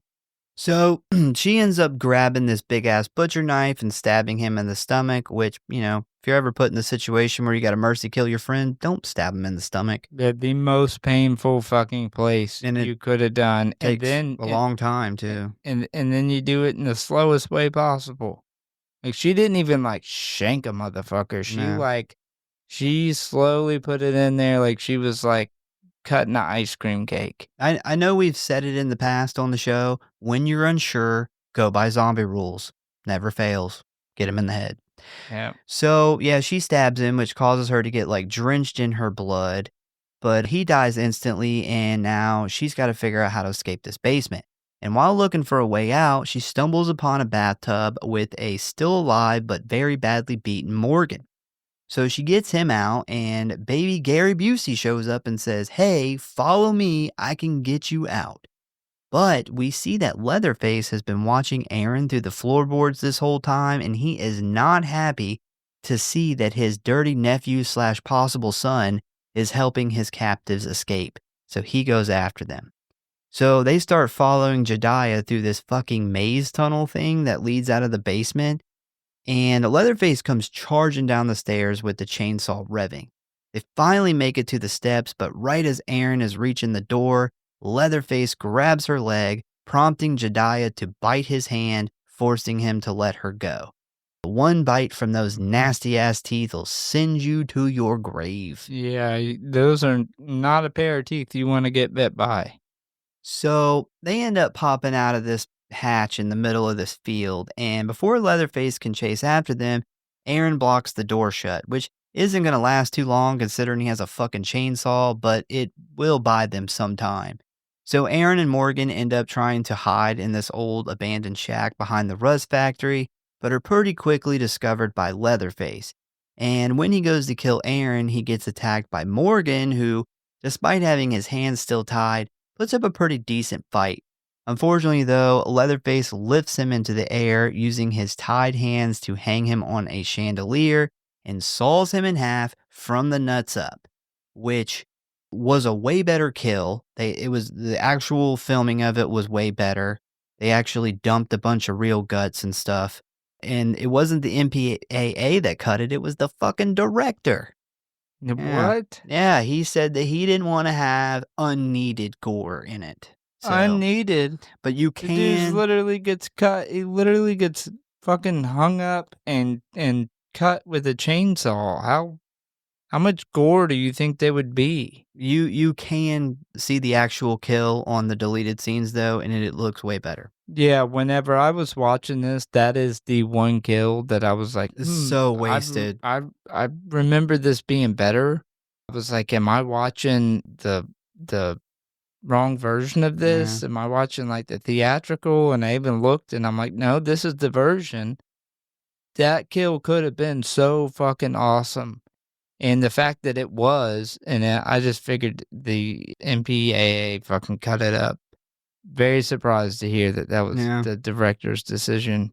I think that could have went up for best kill of the movie. Oh, it wasn't that awesome. Tell you that now. Like, it was good, but it wasn't like amazing. Well, had it been done right, like the way he's hung up there and with the chainsaw kill, they could have done.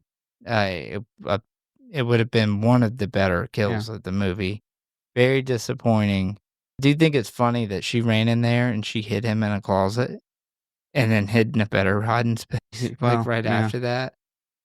But, Morgan does he does redeem himself a little bit for being an asshole this entire movie and he's got a selfish personality. Mm-hmm. So I was surprised to see him give his life in redemption. After this, Aaron takes off running again, crossing a really shitty fence made of barbed wire, and when Leatherface goes to cross that same fence, he trips and cuts his leg or possibly his balls on the saw blade, which is actually kind of funny. Yeah. It's really funny. I thought it was hilarious, and I love that they put it in there. Like, we don't get much of any of that from like the big slashers, like your big groups, your Jason Voorheeses, and you don't really ever get them reacting to pain. And I love the fact that like even this big motherfucker, like he cuts himself with the chainsaw and he's screaming like a bitch. Yeah. Like he's hurt. But this does give Aaron enough time to make it to the Blair Meat Company, where hopefully she can hide until dawn. Unfortunately, though, before she can find a good hiding spot, Leatherface catches up to her, chasing her through the slaughterhouse until she finally finds her way into a giant freezer full of dead-skinned cows. So she tries to hide in there, but Leatherface finds her, causing her to run off to another room where she ends up finding a very large meat cleaver and hiding in a locker. And while walking past, he notices one of the lockers moving, so he cranks the saw, jerks the doors open, but no Aaron. Only a little tiny baby piglet that she put in there as a decoy, as she then pops out of the locker behind him and hacks off his right arm. And as the arm and saw fall to the ground and he screams out in pain, she takes off running again, where she makes it outside and into the road, where she manages to stop a trucker who is passing by. Bro, when he gets his arm cut off, man, like him freaking the fuck out was terrifying. Like when you see how big this dude is, like big dude. The freak out he does holding the chainsaw with one hand, like even that is, which is 35 pounds.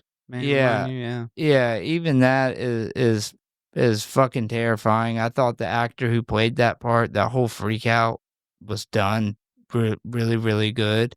And I do want to say that I do not think that it was an accident that Leatherface cut on these sprinklers to see Jessica Biel in a wet t-shirt. Oh, no. Like, he's like, she's got a white shirt on. Gotta see them nipples. I gotta hit this sprinkler before I kill her. So the trucker, who seems very concerned for her safety, gets out and asks if she's okay, and then tells her to jump into the cab so he can get her some help. While driving, the trucker then attempts to ask her some questions about what happened and who she is, but we see here that she is acting very similar to the hitchhiker they picked up in the van earlier that day. While aimlessly staring out of the window, she sees them pass by the gas station barbecue sign, making her realize they are heading right back in the direction of the Hewitt house. She immediately starts yelling no as she leaps across the cab and attempts to grab the wheel, almost causing the trucker to lose control. The trucker then slams on the brakes as he pulls into the gas station parking lot where Aaron catches a glimpse of Sheriff Hoyt's cop car. After the truck comes to a stop, the driver jumps out, basically calling Aaron crazy as he runs into the station to alert the police. And right as he heads inside, we see Aaron jump out of the truck as well and head around to the side of the building.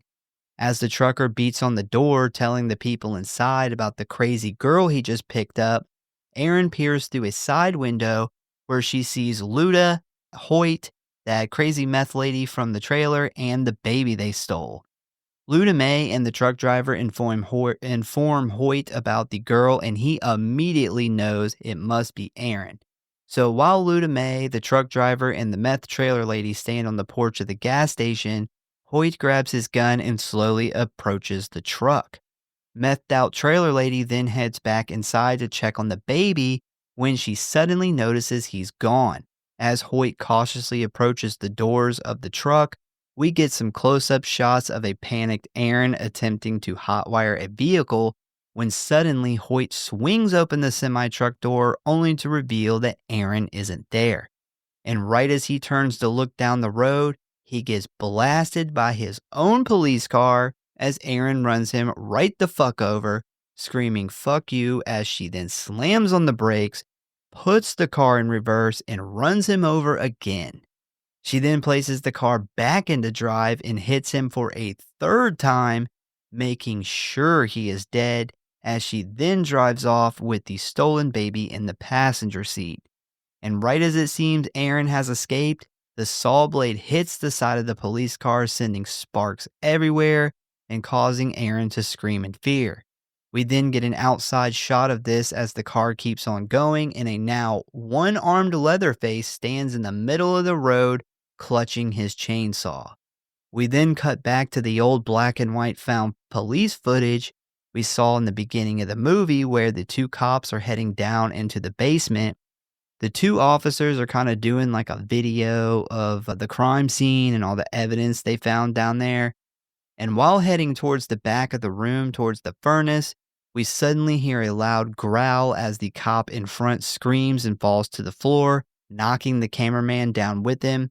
We then see the cameraman and Leatherface begin to fight, causing the camera to swing around all over the place, when suddenly we cut to footage of the officers' funerals as the voiceover informs us that the crime scene was not properly secured by Travis County Police, causing two investigating officers to be fatally wounded that day. That last bit of footage is the only known photographic evidence of Thomas Hewitt, the man they call Leatherface. The case today still remains open. And that is the end of the Texas Chainsaw Massacre. I do love how, at the end, when she gets in with the truck driver, she's now in the same exact situation as the girl that they picked up in the beginning, in that, comatose fucking just fucked up state where she can't hardly talk. At the same time, I hate that she doesn't just be like, hey, no, all my friends have been murdered. You can't stop here. Turn around. But I get, they're trying to make it like she's just so fucked up. She's just out of it at this point. But then directly after that, she is so there and smart that she has the perfect plan to snatch this baby, hotwire a different car, and take off. But regardless of that was a great ending. I love her hitting him, backing over him, and then hitting him again. And Leatherface, standing in the road with the chainsaw in one arm. They do, a close-up on his face. And even through the mask, you can see, the fucking anger in his face. Yeah. Thought that cinematography-wise looked fucking fantastic. And then the police footage, like the freeze frame, like this is the only known photo that we have of Thomas Hewitt. Thought it was a perfect ending. And me as a kid, I was thinking, oh my God, This guy's out there somewhere. this guy is out there somewhere. And where's Texas at? Okay, Texas is really far from where we're at. Well, then how old would he be, too? Yeah, man, I mean, I do like the ending of the movie. I don't really give a fuck about her. I wouldn't have stole the kid. My main concern would just been getting out of there and getting to the police. Like, the police can figure out what to do with the kid later when they come back. But yeah, I mean, I do love the ending. Like, I love the stuff with the cops and the found footage. I will say that the ending with Jessica Biel is not. I don't like it as much as I like the original ending where he's like it's daylight and he's out there fucking swinging the chainsaw around, like almost dancing in the middle of the road. That's like a more iconic ending.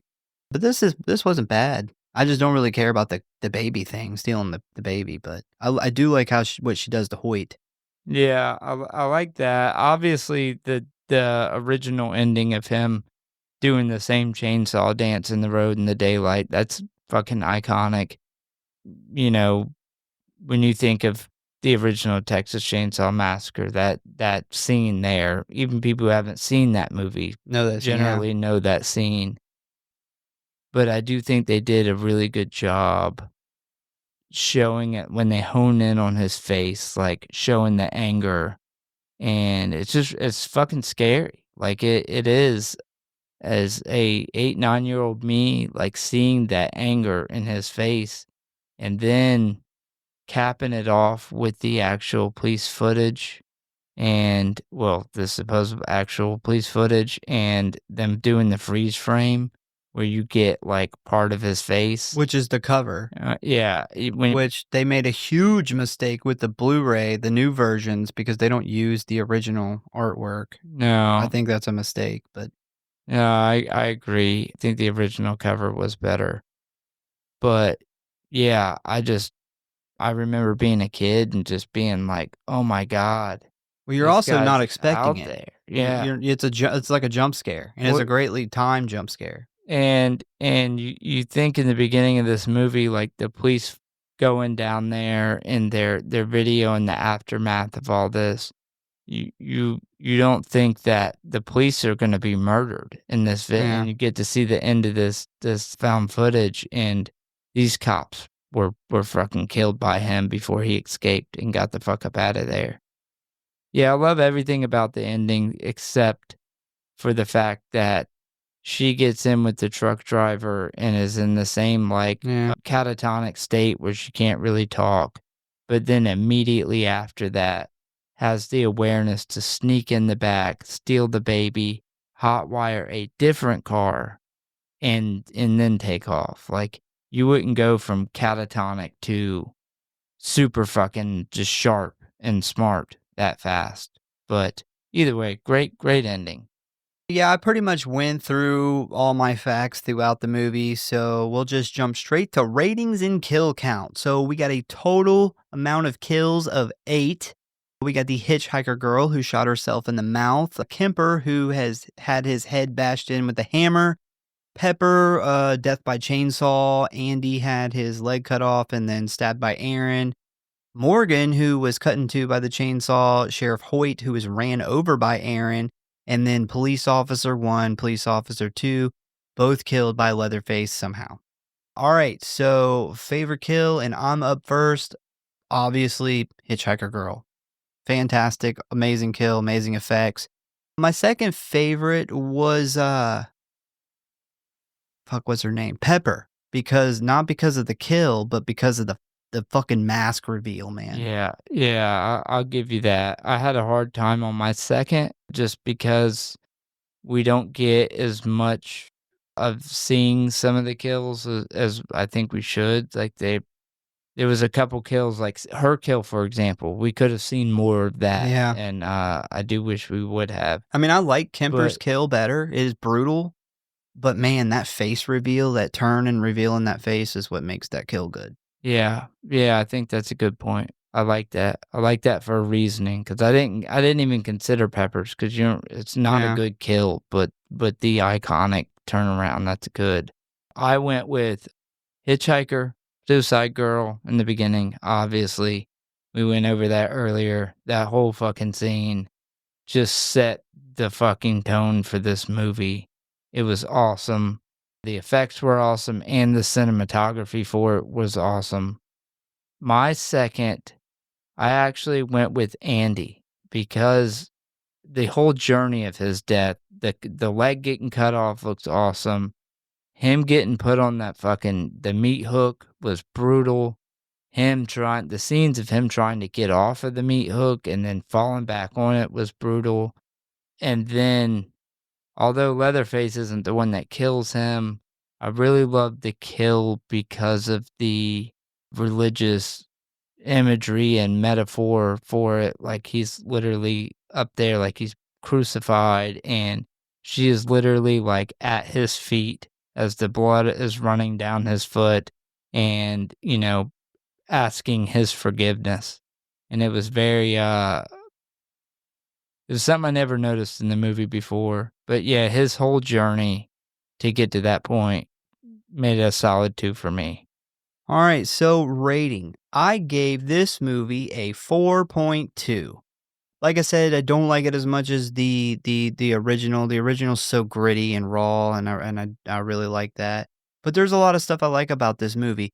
And the thing I like the most about this movie, besides the imagery, because the imagery is amazing, is the fact that this movie makes you ask yourself a question: is who's more dangerous, Leatherface or Sheriff Hoyt?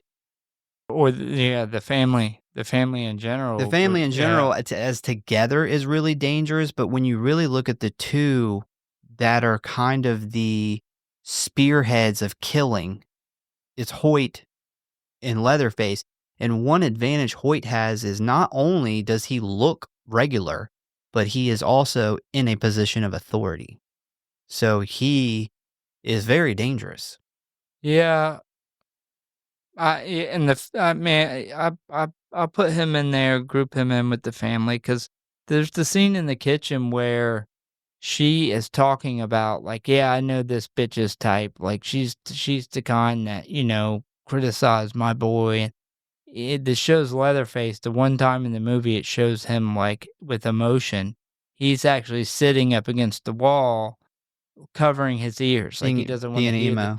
so it almost seems like they are the driving force behind, like, amping him up to kill these people, because she's like this angry mom who's like, "My boy was ridiculed, and these people deserve to die for it," and she's kinda pushes him into that, and he snaps, he snaps when she snaps her finger, he was right there, like, he was immediately up. Yeah, the whole family's fucked, man. But yeah, man, 4.2 for me. It's good. I love the imagery. I do like, I do like most of the characters. I think they're pretty good. Leatherface is fantastic. A lot of stuff I like about it. I hate the face reveal. Don't like that at all. And I want to say the biggest negative for me is only 2 people in this whole movie get killed with a chainsaw out of 8. Yeah. Yeah. So 4.2. Well, is that counting the cops? Yeah, it's counting the cops, but we know they don't get killed with a chainsaw. It's on video. Like, we don't see how it Uh-huh. looks like he beats them to death, but we don't hear a He chainsaw. may have beat him and then chainsawed him. Who knows? Well, by that point, he only had one arm. Maybe he had a hammer in one arm. Yeah, I guess. Well, I'm saying it would have been hard for him to kill them with a chainsaw. I can't even crank it. Yeah, that would have been. I don't know. That big motherfucker might find a way to crank it. He might look at it and it just starts up. I gave this movie a 4.8. I love this movie as a remake. Like I said, I love it like I love the original. The original is very raw and gritty, which this movie is a lot cleaner, a lot more polished compared to what the original is. But this movie is very. It has a lot of really scary imagery in it. Like, it is overall a really scary movie. Yeah. Like, Leatherface in this movie is terrifying. So yeah, I love the original, love this one. I think this is how remakes are supposed to be done. This is I see why it jump started the remake trend.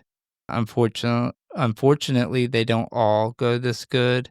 The practical effects absolutely shine. Overall feel, set design, top notch, because a lot of it wasn't set.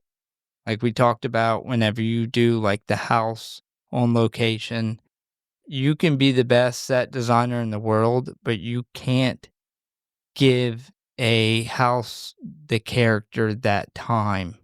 You can't Will give it to- replicate 20 years of abandonment and Well, not just the 20 years, just imagine how long that house was built and people lived in it before that. And there's just that certain character that you can't get on a set. And like they went and shot this in Texas in the summer, and it feels like Texas in the summer. It feels hot and humid, and thought the feel was really good. The acting from everybody I thought was great. The cinematography fucking absolutely shined. I know you said they got the original cinematographer, so that was really cool. My favorite part's the character design for Leatherface. It's absolutely awesome. He's fucking horrifying. So yeah, overall 4.8, man. I've been waiting to cover this one for a long time. I absolutely loved the beginning. So we got to cover that soon because I'm really interested to see where I'm going to put that up next to this one, because they've always been kind of side by side for me. I haven't seen it in a while. I can tell you from what I remember, Leatherface does not look as cool. He has a different mask, like a half-face mask. But I do remember the beginning being a lot more brutal. And the special effects are absolutely amazing. I do remember there's a scene in the beginning where, not the beginning of the movie, but the beginning. There's a scene that always stood out to me where we actually get to see one of the characters' faces get cut off and peeled from his face. And that is something that goes far beyond anything that this movie did. Yeah.